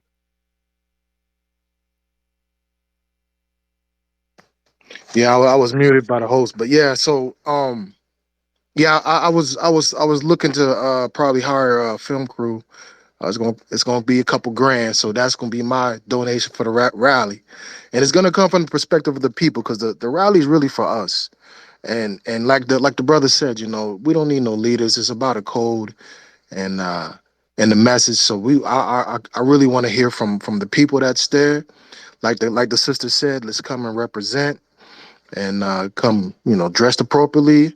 Have basically I want to hear where the minds of the people are. If we on code, if everybody knows the purpose of we just looking for money, because for me it's going to take intelligence. It's going to take political know how to maneuver through these things. So we got to come with just more than just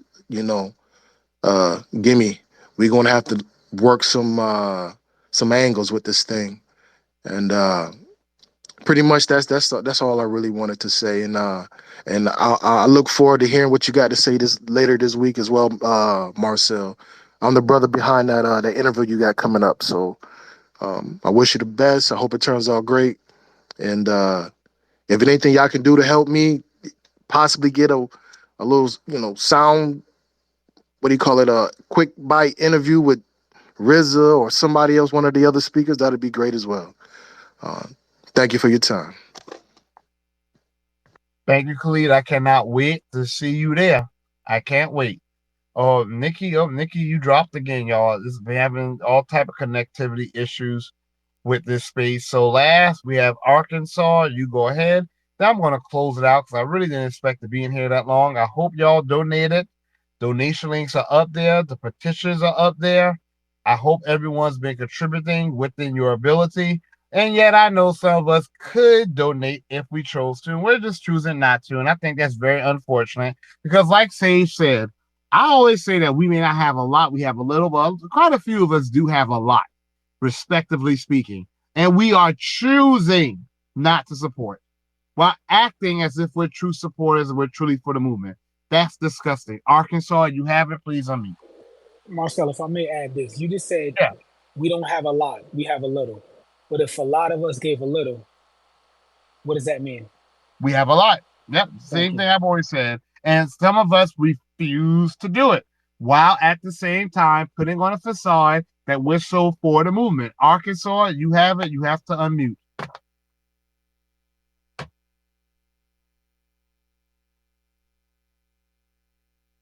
F Arkansas. I'm trying not to use foul language, so I won't say the whole name. You have the microphone. You have to unmute. You have the floor, I should say. Okay, everyone. Well, thank y'all for coming through. It was a great space. Remember, we cannot put everything on Tariq. We cannot. And I feel that happens too often. And it's not just with Tariq. We have like a few people who we feel are the figureheads of the movement, and we just all of a sudden put everything on their shoulders. And I've never heard Tariq complain about this. So this is me speaking. This is not Tariq speaking. But that's stressful. Okay? And like I said, I'm pretty sure he could pay for this out of his pocket if he decided to do so. But why should he have to? It's for us. And if we want for us, then damn it, it's going to cost us. Miriam, you go ahead. Yes, I just wanted to add in and say you are very correct in that. There's no way our brother, our beloved brother Tariq, should have to bear the brunt of, like I said, the cost of this. That is a very stressful thing. And he is a man that wears many hats. He has many jobs. And he fights for us on many levels, including maintaining a whole marriage and being a whole father to his children. So a family life, like you stated. He's also manning and running the museum with the help of other sisters and brothers, but he's the main, shoulder that main brunt. He's constantly fighting the city to maintain to stay open, for our museum to stay open. And we need to make a conscious note to continuously, on a monthly basis, to donate to the Hidden History Museum, family. Come on. Other institutions and situations have billion-dollar industries behind them. You know our open enemy aren't going to give us a damn grain of salt, let alone a copper red penny. So it's incumbent, it's upon us to support us and be for us about us. And this has nothing to do with FUBU, but it's more FBA Friedman. It has to do with us. We cannot be stingy. We cannot be niggardly. This is what you call it, a competition for who like who. I don't give a damn who don't like who. Have enough respect and enough courteousness in order to be professional enough, or have enough adult maturity so that we can get some shit accomplished. Okay, this isn't about some high school bullshit, and I don't care who's sleeping with who like whatever. Stop being jealous of each other positions. If you have a position, if your ego not blown out of pocket and you think you somebody and you're not, it's just check time. And y'all know that's what I do. I do it with love. I check because it's enough foolery. It's enough of that. We need to move forward. We need to progress. We got things to do. Although we are making it happen, we are grown, responsible as adults, and we're going to act like such. Go back, each one teach one. Go tell your home girl with the damn attitude and who's causing the fucking problem. Go back and tell your simp ass brother or homeboy who's causing the problem. Put them in check. Enough is enough. We have to hold each other accountable and responsible because we have many major things to do, family. I love you all, and you know I know no other way to be. I'm real with it. I'm like this in life, in living color. This is who I am. I'm no other way. Either love me or like me, appreciate me, hate me. I don't care. I'm not here for your likes. Okay, but you will respect me or you'll get that work. Period. Okay, brother Marcel, thank you, brother, for letting me come up and speak. I was gonna say that brother Kid Gravity did request to speak, but I guess he left because he said he was tired. But brother Sage had his hand up. Love and respect, family. Peace. Thank you, Miriam. Yeah, Kid Gravity, and I think I saw a few others. I'm sorry, I don't know what's going on with the space. Miss G was trying to come up. I'm trying to find her so I can invite her back up. As Nikki DeGar has been trying, I've invited her up, and it's just having some issues. Of course, Mister who claims he's not a troll but against reparations, so some other way. I decided to invite him back up. He gets up with no problem. But Sage, I know you have more to say. Go ahead, Sage. No, I just want to reiterate what you and Miriam said again. Um, we're all adults. Last time I checked, I believe Tariq has like what 4 or 5 kids. Um, We have five. that's that's his responsibility. This is a collective here because reparations isn't just going to benefit Tariq Nasheed. It's going to benefit the whole FBA family. So again, we need to figure out a way to get all of us, on board. And again, it's not about, who picks sides, who doesn't like who, whatever the case is. Whoever has the right method and the right way to get reparations, I'm rolling with. You know, it doesn't matter again if you're, you know, Tariq Nasheed or Joe Blow. It doesn't matter. Honesty. Not in my eyes, and it shouldn't matter in your eyes. But again, it takes the collective. We sit here and we say that we're on code, or we support what Claude Anderson's vision was. Well, this is Claude Anderson's vision. Claude Anderson's a little older now, so he can't take us to DC the way he would want to. But if he could, he would be here. So again, if you support reparations, you need to donate to this rally. That's the only way it's gonna happen. And what I would say is, more so than donate, hit your family up, hit your friends up, the ones that's not online, have them donate. Because again, if we all give a little, that equals a lot. With that, I land. I'm gonna piggyback, well, veggie back right to something you were saying, Brother Sage. Wait a Act minute. like I'm at work. I'm at work right now, so Yeah, I want Mary, to go hold real on. quick. Let me let Nikki the gargle. Nikki, go ahead. okay, it was gonna be quick, but okay. No, I'm at work, and so I keep having to duck off to talk. This won't last long. So we're at 35,147, and I'm thinking if everybody in here just gave $10, that would be very helpful. I also wanted to say that the African guy, I don't see him in here anymore. He said that he came in here and was like, "Oh, so what's going on with reparations?" He came in here and he was like, "Well, what are you going to do for Africans?" And you checked him, and that was that. And then he said, "Well, I wasn't coming in here to support reparations. I came in here to support Marcel." You cannot support Marcel if you don't support reparations. Marcel is a reparations candidate. And if you support Marcel, you are supporting reparations, whether you want to or not. And with that being said, you are going to fuck that stage up, Marcel. Everybody's going to be cheering for you. You are going to do an excellent job. And I'm just so excited for you and all of the speakers. I've been giving people pep talks and just telling everybody how happy I am for them. And I'm happy for you as well. And I hope everybody understands that this GoFundMe isn't about give me money. There's real expenses behind this. I talked to Tariq about this months ago, and I was like, you can't, I was like, you can't keep doing this by yourself. So I'm glad that he put the GoFundMe up, and I hope everybody. And so what if don't nobody understand? They don't know how things work. But peace and blessings to everybody in the space. Love you all. Nurse Nikki, thank you so much. Miriam, you go ahead, but let me say something really, really quick. He is doing microphone check. Yes, Tariq has 5 children. I think he has his oldest is a young woman. I think she's an adult, but she's still his child. And for those of you who are parents, they say that no matter how old we get, we're always gonna be your babies, right? So there you go. And so yeah, so he has 5 children. And again, y'all, the microphone, like Mario, you made a good point. He's standing up for us in many different levels. This microphone check is reclaiming our culture. Boy, Fat Joe that went on a blocking spree. He even blocked me. That meme of 50 Cents, like, well, what'd you say that's me for? I'm like, what the hell I got to do with it? I went after Fat Joe like 2 years ago or something like that. We did that 50-50. Yeah, I was going after him. But after that, I ain't say nothing. So what would you block me for? I don't got nothing to do with it. So yeah, so he's standing up for us on all levels, our history, our culture, which are connected, and politically. So we have to come through. We really do. We have been coming through. Let's continue doing so. Mary, I know you wanted to add something. I'm going to go back to Arkansas.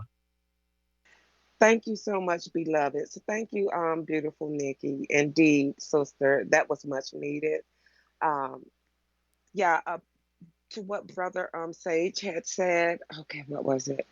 That, oh God, I think I forgot. But anyway, it was a great point that Brother Sage had made, that we should be reaching out, and it doesn't matter. Also, what I said, it doesn't matter who side you're on. But to me, it do matter if you Joe Blow or not.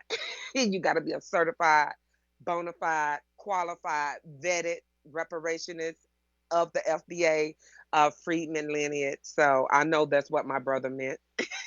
So don't misconstrue what he said on the end of that. I got your back, brother.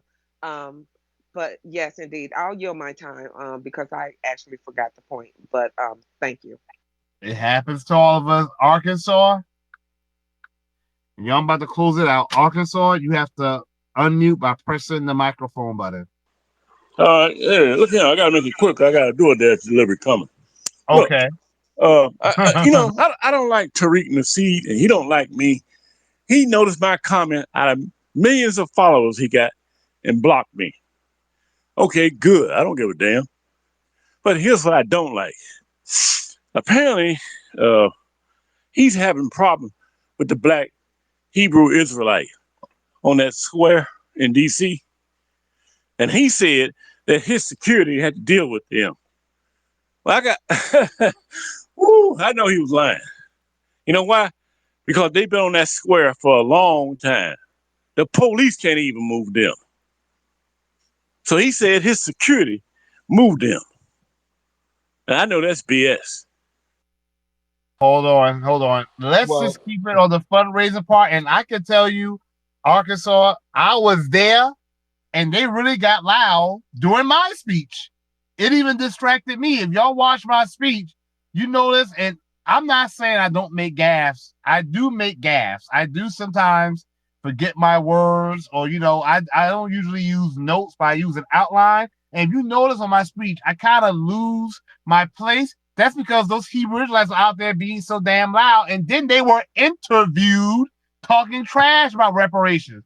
So they're probably always out there, but they did come out there that day to specifically disrupt reparations. So no, he wasn't lying because I was out there, and they got loud.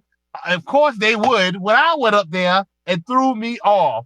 So Arkansas, thank you for your input, but I want to keep it positive, and I don't think Tariq dislikes you, but I don't want to get into that right now. So sorry, not sorry, but I gotta drop that. Let's just keep it moving because yeah. Kanye, you have it. Oh, what's going on, Marcel? You see, I DM'd you right before you said what you said, so I'm passing this. No, I Shout, haven't been checking my DMs. oh, it's all good. I'm gonna stick on cut. So yeah, shout out to y'all in the reparations rally. I think everybody should contribute if they can. Y'all know Marcel, he's been on the app with us for years. He's always spoke truth to power. So he's a good name in these streets. You know, respect him. Shout out to the brother Tariq, microphone check. That's a brilliant brother. He's been doing what he can to boost the community despite so much negative hate and unnecessary slander he gets. The brother keeps on pushing. So it's important that we lift up our leaders, you know, and stay on code. So not necessarily leaders, but we lift up the voices that are actually trying, right? So these guys are trying. Do what you can to give them your support. You know, if you can't support it, you know, I would just keep that to ourselves. You know, that's the best way to move, right? You know, these Europeans don't always support each other, but they don't damn sure don't go out and talk shit about each other. Because remember, if you say something bad about our brother, right, you may not mean it in the same spirit they're gonna use it against. Because they will take your words and use it against them. And then it's too late for you to retract it. So just remember, we all on the same page, shade from the same tree. So shout out to the brother Marcel, shout out to the brother Tariq, shout out to Nikki down there. Everybody keep doing what you can to lift these voices up. You know, stay black. Thank you, Kanye. Agba Biaka. I decided to bring you back here for some entertainment before I close it out. What do you want? That you requested? Marcel, real quick, if I may. Yes, definitely. Go ahead. During the last rally, um, when we rented out the Freedom Plaza, the Hebrew Israelites were on the land that we rented out, so they were removed off of the land. When you rent out Freedom Plaza, you get it, for example, you'll get it between 9 a.m. to 5 p.m. And within that time frame, if you do not want someone on that land, which is known as Freedom Plaza, you can remove them. So I understand the brother saying that they're there every day, that's fine. But when someone rents out, I don't want to call it a venue, but when someone rents out that space, the Hebrew Israelites were removed back. So I don't see where the confusion was. I don't know if Arkansas was there, but I definitely was. I know you were, Marcel. Um, All a lot of us in here were, but I that, like I was said, too. yes, Sister Yeah, Marion, you they were was there out there absolutely. trying to cause a ruckus. We weren't paying them a bit of attention, and that's why they They was Right. got trying to get. moved.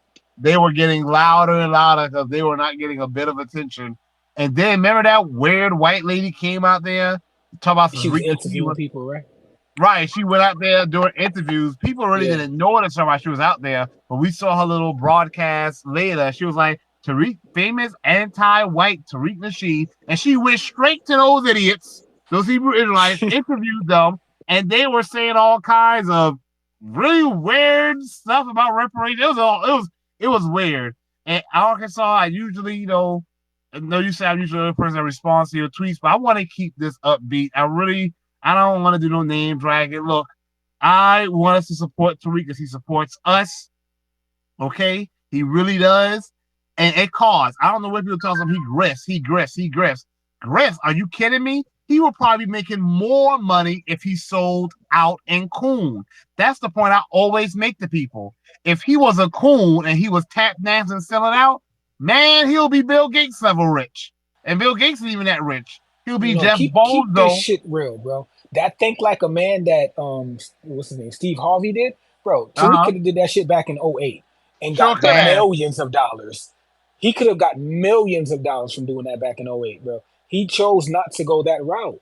So again, I mean, that was his choice. Much respect. But again, Kevin Samuels was paid. I didn't really follow him, but I'm guessing he was paid. There's a lot of people that's getting money off of selling BS about relationships. This brother's trying to bring culture and trying to bring history to the table. Ain't a lot of money in that. But like I said, that's the choice that he's making. And shout out to the brother for trying to bring a rally forward. And I'm gonna be honest with you, the space has been so upbeat and so positive. What was your point, sir, of coming up here and bringing up Hebrew Israelites? And I did notice that you were an older gentleman, and you know what they say about. I'll leave it alone. Yes, thank you. So yeah, that's a good point. If Tariq was a sellout and a coon, he would probably have 10 times more money than he has now. And he's done well for himself. He might have done even better. It costs us to stand up for us, but the cost is worth it. And we would know it's worth it if we all were putting forth the damn costs. It only costs those of us who put forth the money and time because the rest of us are not pulling our own weight. We got reparations tomorrow, as far as I'm concerned. Okay, Akbabiak, I'm gonna save you for last because I'm gonna save you for last. So please wait. If you don't want to wait, you're free to drop down. I'm pretty sure you got something. I mean, you say you're not a troll. I'm trying to say you're not trolling. You probably just genuinely against reparations. Like, how dare you? But I'm gonna save you for last. Eric, you have it. Then Divine, go to you. Thank you, brother Marcel, for allowing me to come back on the space before you end it. The moral of the story is, family, that everybody got to hold their own nuts and everybody got to put in their own work.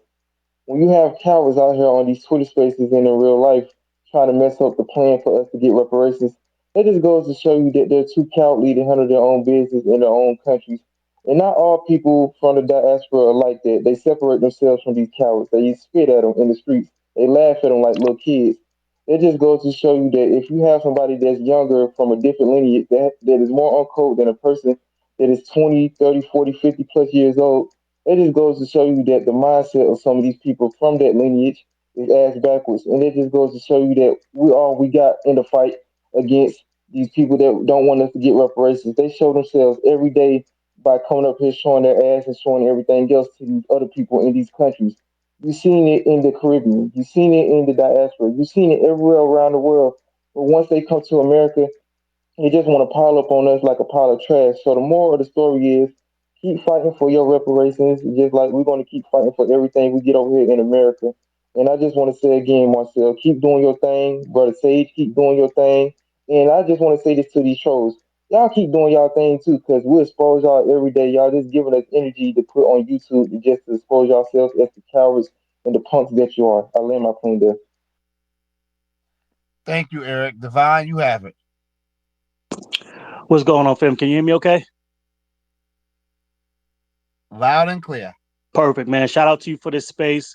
Shout out to Tariq Nasheed, man. Shout out to this reparations rally. I definitely will be in, well, not the building, but I will definitely be in the place to be. Um, and I think one of the things I just want to come up and say is that it's time for us to move past disagreements, right? And or minor uh differences on how you think this thing should move forward. The bottom line is one of the things, if you notice in all of his spaces and all the shots that he takes from the trolls, whether they be white supremacists or the tethers, you got to understand that yes, there are many of us doing the work on the ground, necessary work that has to get done. But when you look at Tariq, he's one of, if not the biggest voices and platforms in this reparation space that is directly connected to and caped for the grassroots. And I think that's what they hate the most. That's why they are continually drawn into his spaces, why they cannot leave him alone, why they got to call in and try to make it about hate and make it about everything else, is because without him magnifying this movement, where would it be? We will all be still doing the work, but the type of exposure, the type of validity that he gives it is second to none. And so you can disagree with a lot of what he says and does if that's your prerogative. But the bottom line is that we got to get past those differences to understand that we each have a role to play. And as long as we're playing our role, we can all make it there.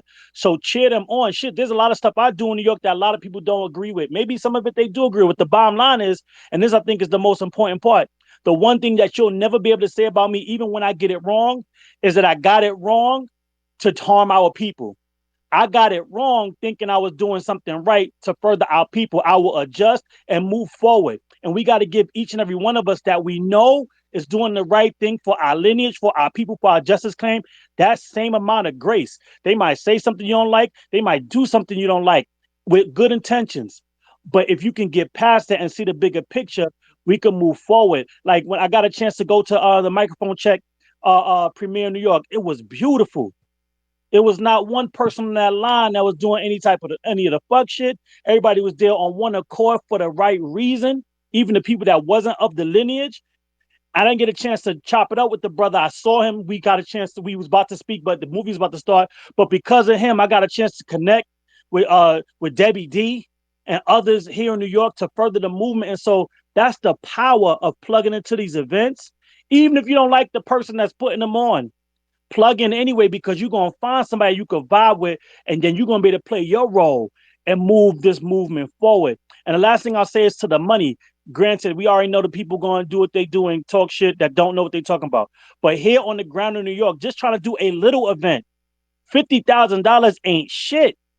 Like for the event of that magnitude that's going to be put on in DC, with the security that's needed, with the permits, with the performance, with how first class he does his stuff. Listen, the numbers start to rack up when we just try and do a little listening session here in New York. It doesn't get quite to 50,000, but I could see how something of that magnitude could get there very, very quickly, because we're talking about a couple of $1,000s just to get a venue, have a microphone and a mini sound system with no security, so the community could come and speak their grievances or tell us what they think reparations is. And so the people that are doing most of the criticism of those that are not doing the work, never thrown an event, and don't know what throwing an event of that size entails. So let them speak. As long as we stay on code, we can have the beautiful events that we need to have, that's pushing the culture forward, pushing us to have confidence and to have pride in our lineage. And most importantly, all of that filters down into us fighting for this justice claim. And we're going to get there as long as we get there together and get past the many differences. Thank you for the time, my brother. Okay, Thank I you, got beef with Divine. Divine now. Divine, you was in the goddamn microphone check showing and did not say what up. Me and Divine is fighting at the reparations rally. So y'all need to come now. Y'all definitely need to donate. Because me and Word. Divine, Pay per the view. main event fighting pay-per-view. Because you were here and you didn't say what up to me, bro. You know what? We got beef. My bad, fam. My bad.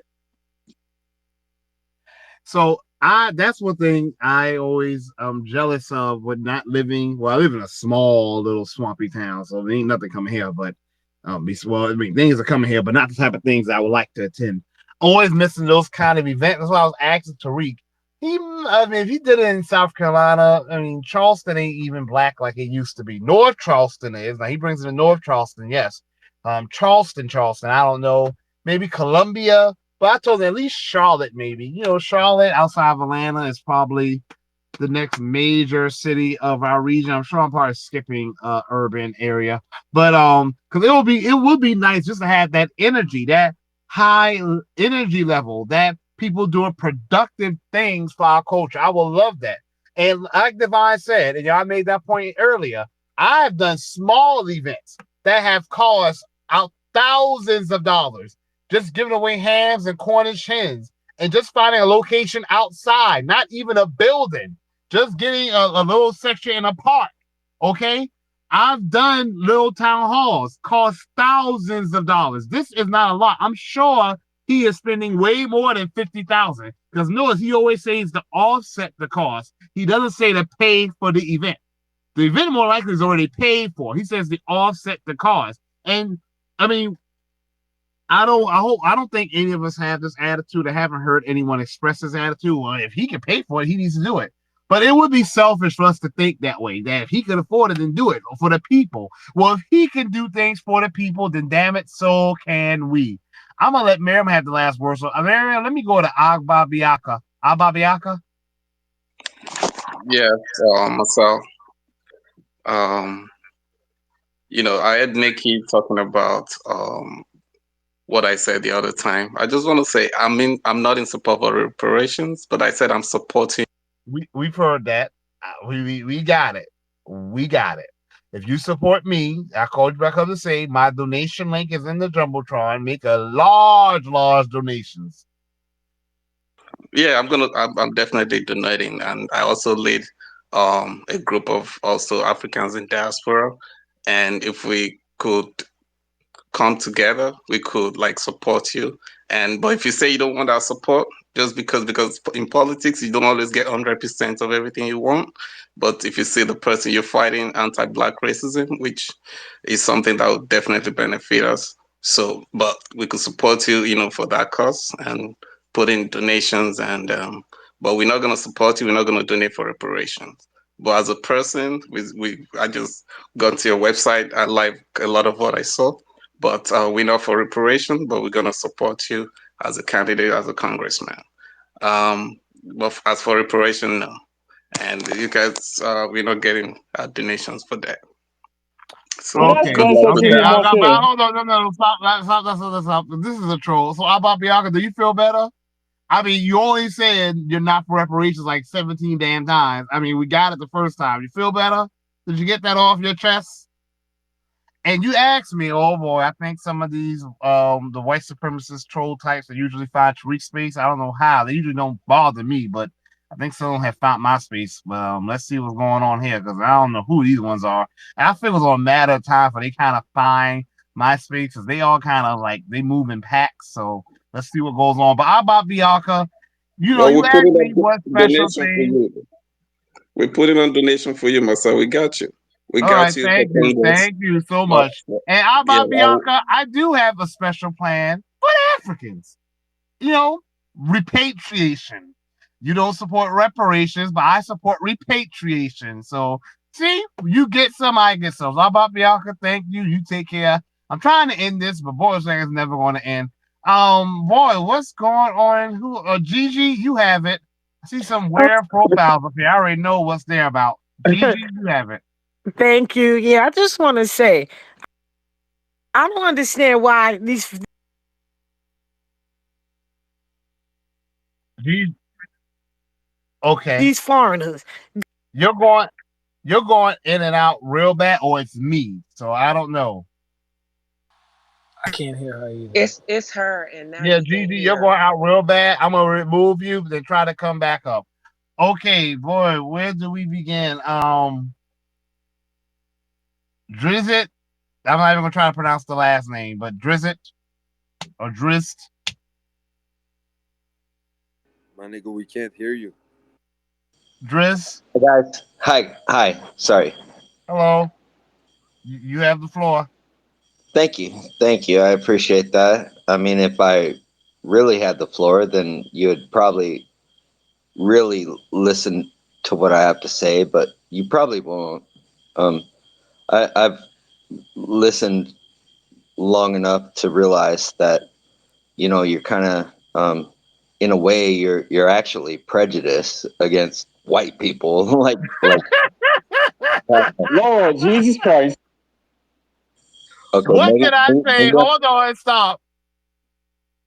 Boy, you wannabe white supremacists are so sensitive. you Y'all just muted see, me. y'all just You muted see, me, and you're gonna do it again. y'all just see a black person, a black American, a freedman person, just minding their business, and your feelings are Because hurt. you don't want me to talk. No, no, I want to hear you, but get to the point, please. Don't come up here with the whine and just say what you need to Okay, say. can I please? I mean, that is kind of what I want to say, and you don't want to hear it, and I understand. You can do it again, bro. You can do it again, bro. Exactly. The Yeah, violins, that's all you, violins, man. That's all violins, you. violins, violins, violins. Okay, Okay. Drift. Well, What? I kind Okay, of did have something. I kind of did have something to say. I mean, I was really trying say it. to. Okay, can I? Without you muting me like 3 times and me having to unmute myself? You're So I whining. can keep Say it talking? or grab a box of Kleenex. Come on Okay. now, please. I'm going to tell you. Like I said, I think essentially you really are the prejudiced one because I have nothing against you, bro. I have nothing Okay. at all against you, and you're the one who is bringing diversity and this kind of hatred. Like, oh, I'm so hurt or I'm so oppressed. Well, are you really, bro? I mean, look at yourself. You're getting Shut the donations. fuck up, you white ass. No, stop. I want to hear Driz speak, so do not interrupt. Okay, Driz. Okay, go continue, please. Continue. You have to press the microphone button, or it's a double mute, maybe. I don't know. By the way, y'all, they do this. They come up like three or four and act like they're Okay, against each other. They really do this okay. all the time. Okay, like you said, they. I mean, I'm by myself, bro. I'm entirely solo. You can look it up, man. You're not gonna find me like supporting white supremacy or any kind of bullshit that you're you know given. It's not. That is not true at all. Like I'm by myself, bro, and I'm trying to talk to you, and I'm being double muted or whatever you call it. Uh, I'm trying to say like this is getting exaggerated. There's no reason for that. And look, I love you because Use a bitch ass white that wants nigga bossy. You want a bossy splattered. Driz, okay, is that all? Are you done? I guess so. I Okay, think thank you. So, first of all, I don't entertain troll arguments. No one up here said they were oppressed, but guess what? If I did, I will be well within my right. Because when you owe me trillions of damn dollars and my people have yet to see it, that is oppression. Now, if you think I'm oppressed because white who people owes you call me the trillions N of word dollars and stuff like and that, for what? I can care less. But no, this government, What I have you am done oppressed that by this that we government. owe you trillions of dollars versus any other fucking person in the American world? Like we're all Americans, bro. Like what have you? We haven't all been treated as Americans, bro.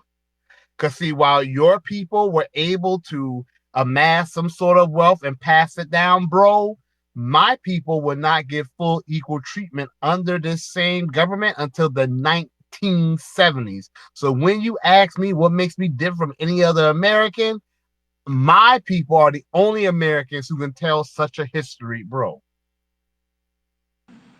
Well, that's a total. You're cutting in and out.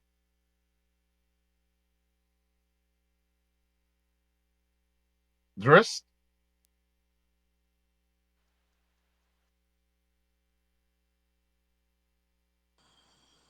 That's a total lie, bro.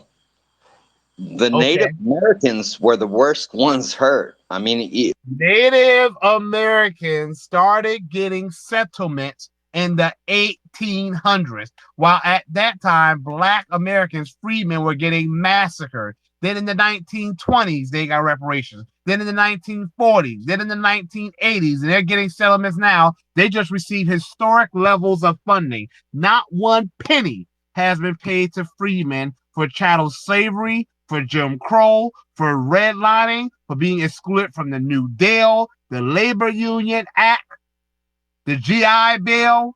So, bro, I'm going to let you go. And I suggest you read the history books and not the one published by PragerU. I'm Goodbye. sure they're gonna let.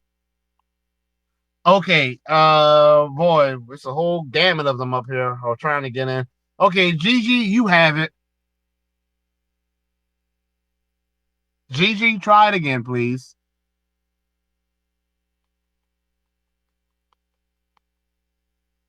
I guess y'all said Tariq's name 3 times and wannabe white supremacists appeared.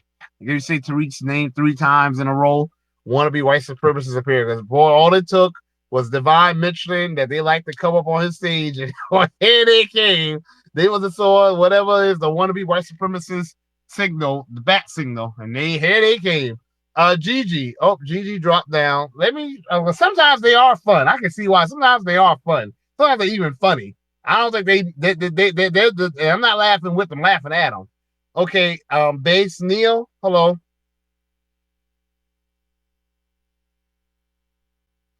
Base Neil, you have to press your microphone button to unmute your microphone. Yeah, what's up? What's up? I'm waiting for you to speak your piece, please.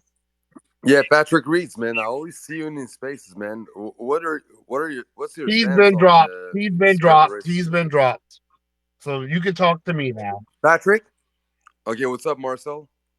I'm waiting for you to speak What's your up? piece. Okay, I want to hear from you. Like, what's your number one claim to? What's your number one argument for reparations? You didn't just hear what I said to the last. What's your main You one? didn't hear what I said to the last guy. I heard, but I want a concise point. First of all, a where concrete are point. you Are you from? even American, sir? I'm about to say, where are Canada. you That from? dude's Are in you Canada. from? Are you Bro, from? I'm asking you a question. Why are you asking me a Because question? you're on my stage and I can ask, and your job is to answer. Now, if I came on your stage, that's how it would work. Okay, I would answer what you ask. First of all, where are you from? Russia? Ukraine? Are you one of the Ukraine? Canada. Okay, yeah. It sounds a little different from a Canadian accent. It sounds a little something else there. Are you one of those? Okay, I'm Are French you one of Canadian, whatever those you want. Ukrainians that Canada took in? French Canadian, brother. Are French. you one of those Canadians that France took in or that Canada took in after y'all countries collapsed and you're over here asking me about what I'm owed by my nation? Are you insane? First of all, well, my main argument for reparations is that one, I just said it to the guy right there. This government cannot have a double standard. They can't say that when they cause harm to other groups, Native Americans, intern Japanese, the downwinders, Iranian hostages, Guamanians, fishermen, various Native American tribes, Pacific Islanders, that they repair the wrong for them, but somehow selectively, when it comes to Black Americans, the freedmen, they don't have to do the same for us. We are either going to be the same underneath this law and underneath this government, or we're not. Because if you start telling the government they can be selective when they apply justice, that's a government that's going to be tyrannical towards us all. But the native people were here before. Hey, The whoa, American wait. people What the came. hell does that matter? I don't care if I don't care if we got here yesterday. If this federal government did something wrong to us yesterday, that means this federal government should have been paying today. So what They, does it matter then how long you've then been that here? Okay, stop. The intern Japanese, the Japanese didn't really start coming to America in large volumes until the 1930s.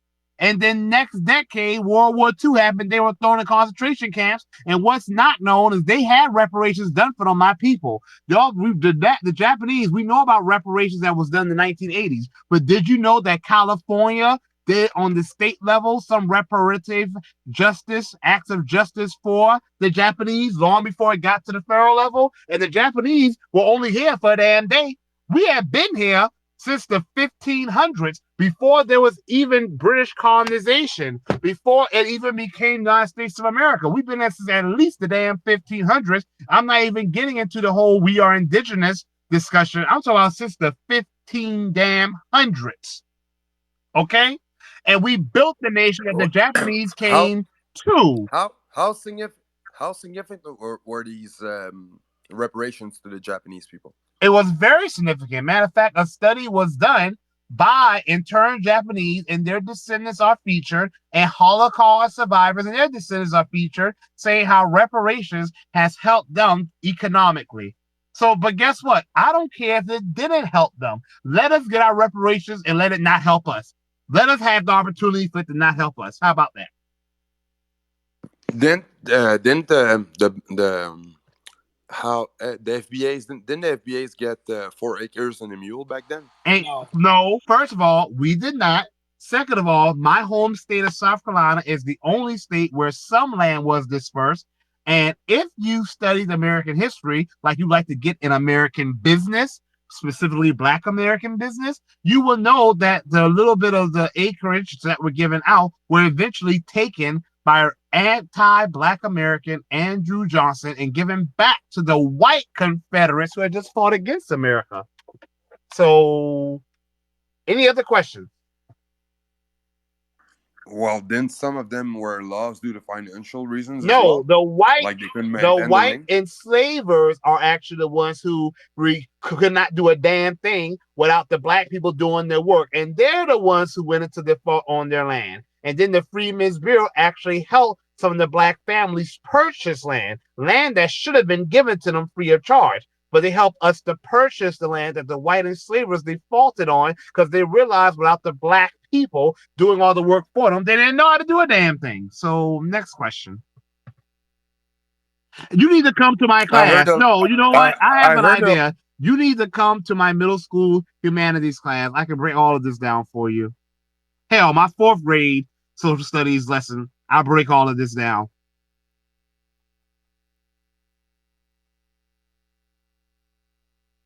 Based? Are you there? yeah, because you muted everyone, but um, I heard some of those black workers were actually treated fairly, and when they got finally like quote unquote freed, they wouldn't really know what to do, so they kind of stayed and worked the fields with the guys, and that's what I heard. But how about the fact that a Nigerian immigrant can come and amount some wealth for himself, and he came here with zero penny. He wasn't born Oh, here, boy. but yet You the think FB you clever, you you claim the No, Trump. no, FBA y'all, no, is no, y'all, no, no. Let me please handle this because I always wish they would come to my spaces. I feel so unappreciated. They never come to my spaces. Divine, this is your fault. You said Tariq's names 3 times. You said Tariq's name and white supremacists 3 times in a row, and boy, they heard it and they came. First of all, based. First of all, you're telling me that some of the people who were enslaved were treated fairly. Now, how the hell can you be treated fairly and be a slave? How does that work? per No, example. it's no Uh, example. There's no example. I'm muting you. There's no example. You can't be enslaved and be treated fairly. Because that relationship right there is already inherently unfair. There's a person who can own you. So if you were being treated fairly, you will be of the same status of the person who is free. So that's already a bad faith argument. Number two, let no, no, me no, no, no, no, no, no, no. Number two, they did not stay because they were treated so fairly. They stayed because sharecropping happened, where they had their land taken from them, where the only jobs that were available and the only housing that was available was done in a system called sharecropping, where they had to go back onto the same property of their former enslavers and work so they can get quote unquote paid, which was nothing, and they can have quote unquote lodging because black codes were passed in states like South Carolina, which was really done in the 1600s, but came back full force in the 1800s and would eventually become Jim Crow. And base, that is not a Canadian accent. That is some weird Eastern European accent. You're just one of those people who fled from Eastern Europe and Canada took you in. So I'm French Canadian, bro. okay, well, yeah. Well, guess what? You need to learn some English and read the history books in English. Goodbye. You're actually a cool guy, bro. Thank you. I appreciate that. Yes, I am. Goodbye. All right, y'all. I want to get one more. I always wish they would come up here, and they never do. I feel so unappreciated by the wannabe white supremacists. I'm not getting you up here, Patrick. You was putting some weird, not funny, trolling stuff up in the jumbotron. It's not funny at all. Y'all not the only ones with automatic rifles. I don't know why y'all think that scares people. I promise you, plenty of black people, especially while I live in the South, have all kinds of damn little miniature tanks in their backyard. I don't know why y'all think that scares anyone. Boy, Sage, please go ahead. I was supposed to close this space out a long time ago, but go ahead, Sage. Oh, no, I was just gonna get into question mode with my little Canadian friend, and I wanted to talk about the He history of might come Canada. back up because they tend to get a kick out of this. They're actually, you know what's funny about them? They ask bad faith questions because they know the truth. That's kind of the irony with these wannabe white supremacist bigots. Their bad faith questions are they form their bad faith questions off of what they already know is the truth. Like he talked about, oh, well, I heard that they was treated so fairly, they decided to stay. He knows that's not because they was treated fairly. He knows it's because sharecropping happened and we was treated in any and every way besides what would be fair. Oh, Base, you come back here. I got something else I want to say. You asked about now. Oh, you did the whole the immigrants came here with nothing but $2 in their pocket and the shirt on their back stereotype. Let me get into that. So, based, first of all, because these bad faith questions have been asked for a long time. Don Martin Luther King Jr. destroyed the reporter who asked that same question.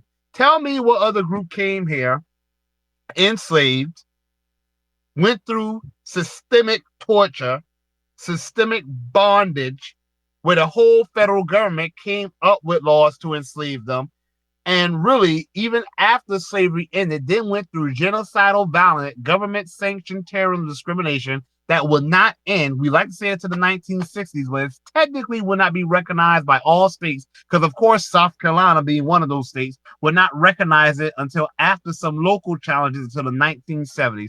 What other group went through that? Hello? The native people of the land here, The native people, the the native people, indigenous people. the native people were getting settlements and had their own reservations, land, and all kind of other provisions since the damn 1800s. So what are you talking about, the native people? And second of all, the native people were not the ones who they passed the Fugitive Slave Law Act for. Matter of fact, the native people actually were practicing slavery themselves. So you're wrong. So let's try again, Base. What other group has gone through it? Tell me now. Well, you have the Jews that claim. Yep, you have the Jews that claim they went through the same stuff I ain't in talking Rome about and in and Germany. I'm not Germany. talking about Germany. I'm talking about here in the U.S. Show me the images of Jewish people, white Well, Jews working in the Jews are doing plantation. as far as the Jews. I don't really get along with them, but they're doing pretty. Y'all not doing that Jewish shit over here. I'm asking about here in America. Y'all like to bring up that Jewish stuff as a way to absolve yourselves of your nonsense. Tell me what other group has gone through that. Please tell me. Off the top of my head, I can't think of any. Okay, well, I can tell you a group that has fled. Your group, because you have a strong Eastern European accent. It is not a typical Canadian accent, and it's not even a French one. I can tell some Eastern European accent when I hear one. So I use some goddamn, I No, don't know, I'm French Canadian, but whatever you want. Ukraine, or what's that one, Bulgaria, or some shit like that. Bro, So there's no anyway, point of second of attacking all, me, bro. Just get to the point. second of all, second of all, second of all, second of second of all, Another yo, thing I too, thought these Marcel. were so funny. Another thing too, Marcel. The people that he named, the Native Americans and Jewish people, all of them have received reparations. By the way, okay, And Basehead, all just of letting you them know. participated in slavery. All of them How significant participated in is it? Because I American can't see it. slavery. Hush your mouth. All of them participated in American slavery. Now, Base, let me ask you a question. What group has gone through 400 to 500 years of government sanctioned terror? I'm talking about being enslaved, brutally, raped, burnt alive. children stolen from them, denied their basic humanities, and will go through that for centuries. And yet, the moment enslavement ended, in spite of not having any protection, they were able to build not one, not two, not three, not four, not five, but tens of Black Wall Streets and other prosperous towns, to the point where white bigots, like I'm sure you are, but you know, said that if we don't stop these Negroes, they will catch up with us just in a matter of years. White bigots that had freedom and way mobility centuries before them. What other group has been able to come to America and do that? Well, your argument is flawed because slavery lasted for 247 years. 247 years. Did you not understand my question? I don't know French and I cannot ask it in French. So you are just you do realize you're supporting my point. You do realize you're supporting my point, right? What other group then have gone through slavery, okay, for Because you said 200? 500 years of. No. First of all, you're trying to be smart. You can't keep up with me. Don't try. Slavery was not the only form of government sanctioned terror that we went through. Okay? And remember, you are the one who brought up the Native Americans being here longer than us. So if you want to go back to the times before British colonization, before America became independent, then I can do the same damn thing. So I started in the 1500s when there were Black people who were over here from Spain and Portugal and Iberian Peninsula when they were enslaved and they rebelled and ran off the Spaniard and they stayed here. So if you can go back that far, then I can do the same thing too. You see, you want to be white supremacists are definitely not smart at all, and you're even dumber than you realize. Okay, so I went back that far too because you went back that far. Now, if you want to start from British colonization, then we can do that. And if we did that, it will still be 400 damn years because you have to factor in enslavement that happened underneath British colonization, then enslavement that happened underneath America. Then you have to factor in sharecropping and Jim Crow and redlining. Okay? So what group can go through all of that and in spite of all of that happening, still build successful Black Wall Streets that would be called, in the case of the one in Oklahoma, the New York City of the Midwest. In the case of the one in Florida, Overtown, it will be called the New York City of the South. There are Black Wall Streets in Virginia, North Carolina, South Carolina, Louisiana, Mississippi. I can go on. And you know I'm going to mention South Carolina because it's my home state. What group has done that weren't with no weren't protection? Black Tell Wall me. Street's reparations, and also, do you know what? How? No. You're not going to ask a bad faith question. Answer my damn question. You're going to get dropped. What other group has done that here in America? You're not going to get it. You're not going to try to avoid answering the question with your little bad faith argument, your little phony jokes.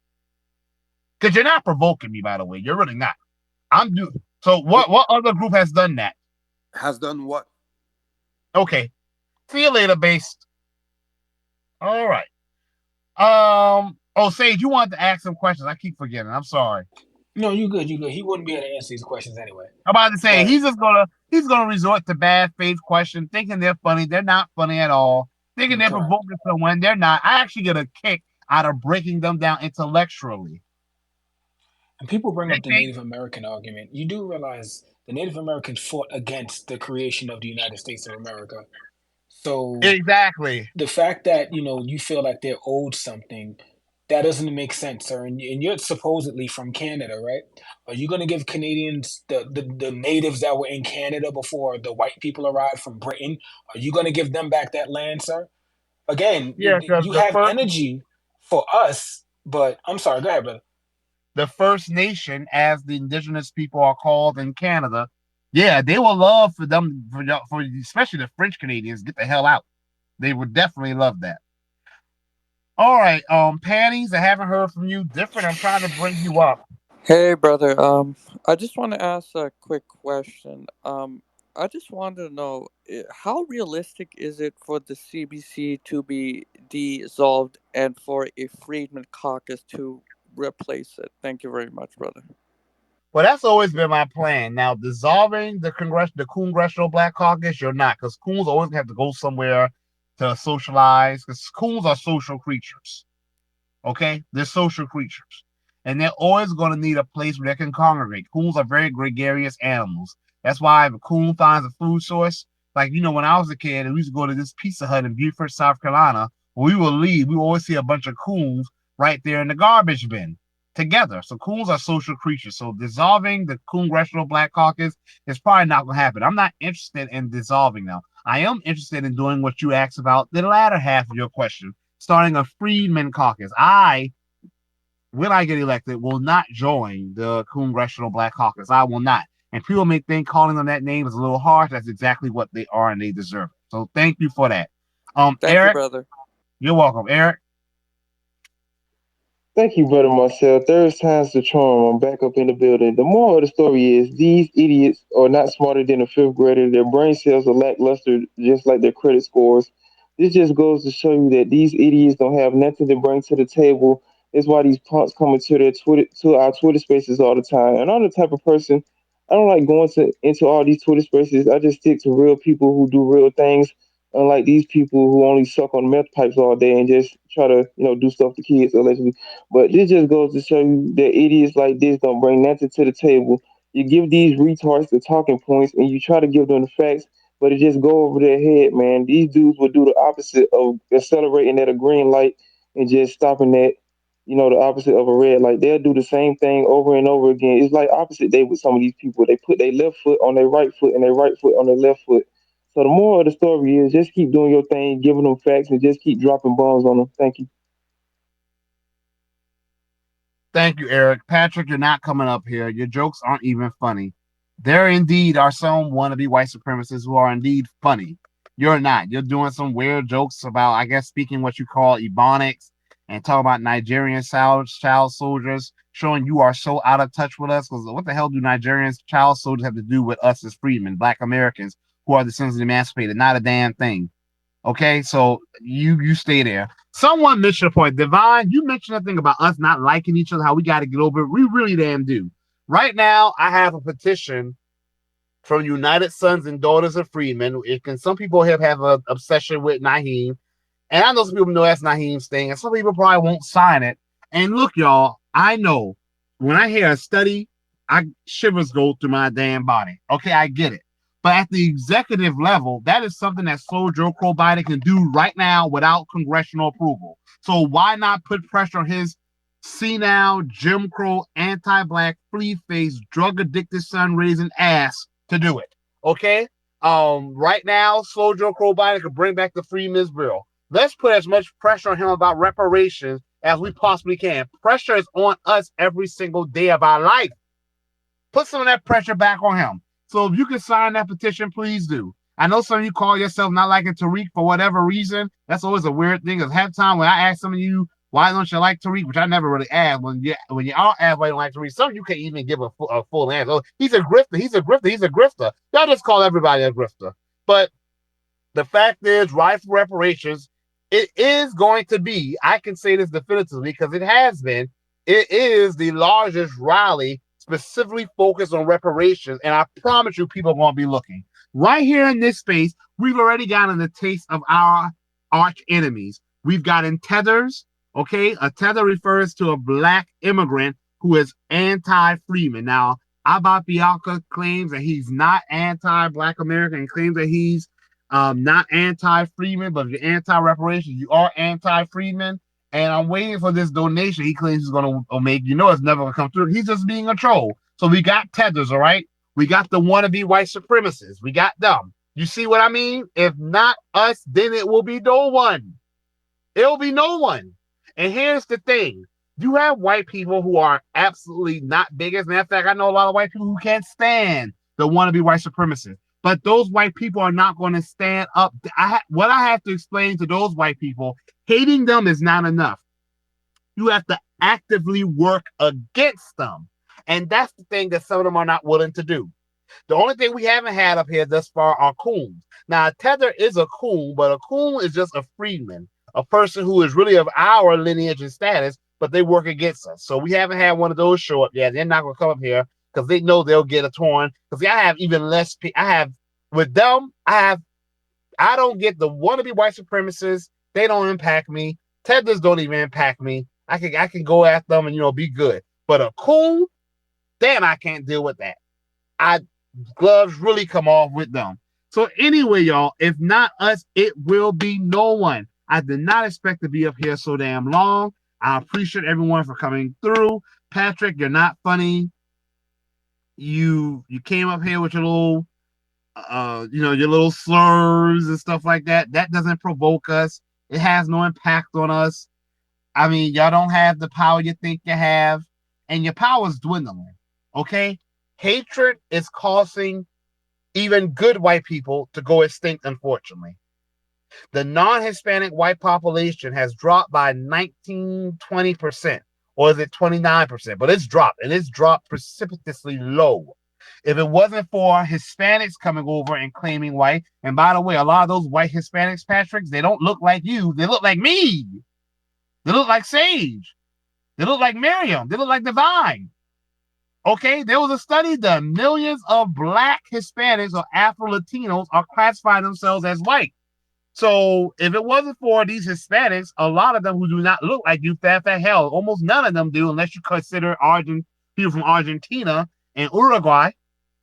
But a lot of them do not look like you. They look like me. And they're calling themselves white. So when you see the next time you go to the hospital, you see a white baby being born, you see them look like me, or they're like Nina Simone, or look like Kevin Hart, and you see them called white, that's the future of the white population. Your hatred is causing you to go extinct. Okay? I don't have to hate you back, even though I do hate people who hate me. I hate you back. I do now. I don't want you to think I don't. I do hate you back. But your hatred is causing you to go extinct. See, you hate because you're hateful. I hate for protection. I have to hate who hates me to keep me safe from them. To know I need to avoid you. Your hatred is causing you to go extinct. And you have no one to blame but yourself. Your centuries of little ambush attacks, mob violence, and look at where it's gotten you. You're being replaced. Your own hatred has caused that. If you are a true patriot, you will be down at that border right now, stopping all these illegals by the millions who are flooding this nation and having babies with your white sister and your white daughter. And if not the illegals, they're having a baby from the black guy next door. Because your hatred is appalling to people.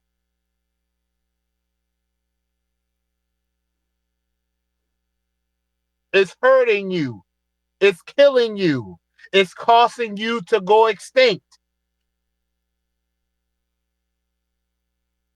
And the sad thing is, you hate white people too, Patrick. You hate white people as well. You think that every white person is like you, a bigot. What a low opinion to have of your own people. I don't want better for you. Matter of fact, I want you and those bigots like you to go extinct. But I want the good white people to stand up to white people like you. And with that, y'all, I close out. Thank y'all for coming through.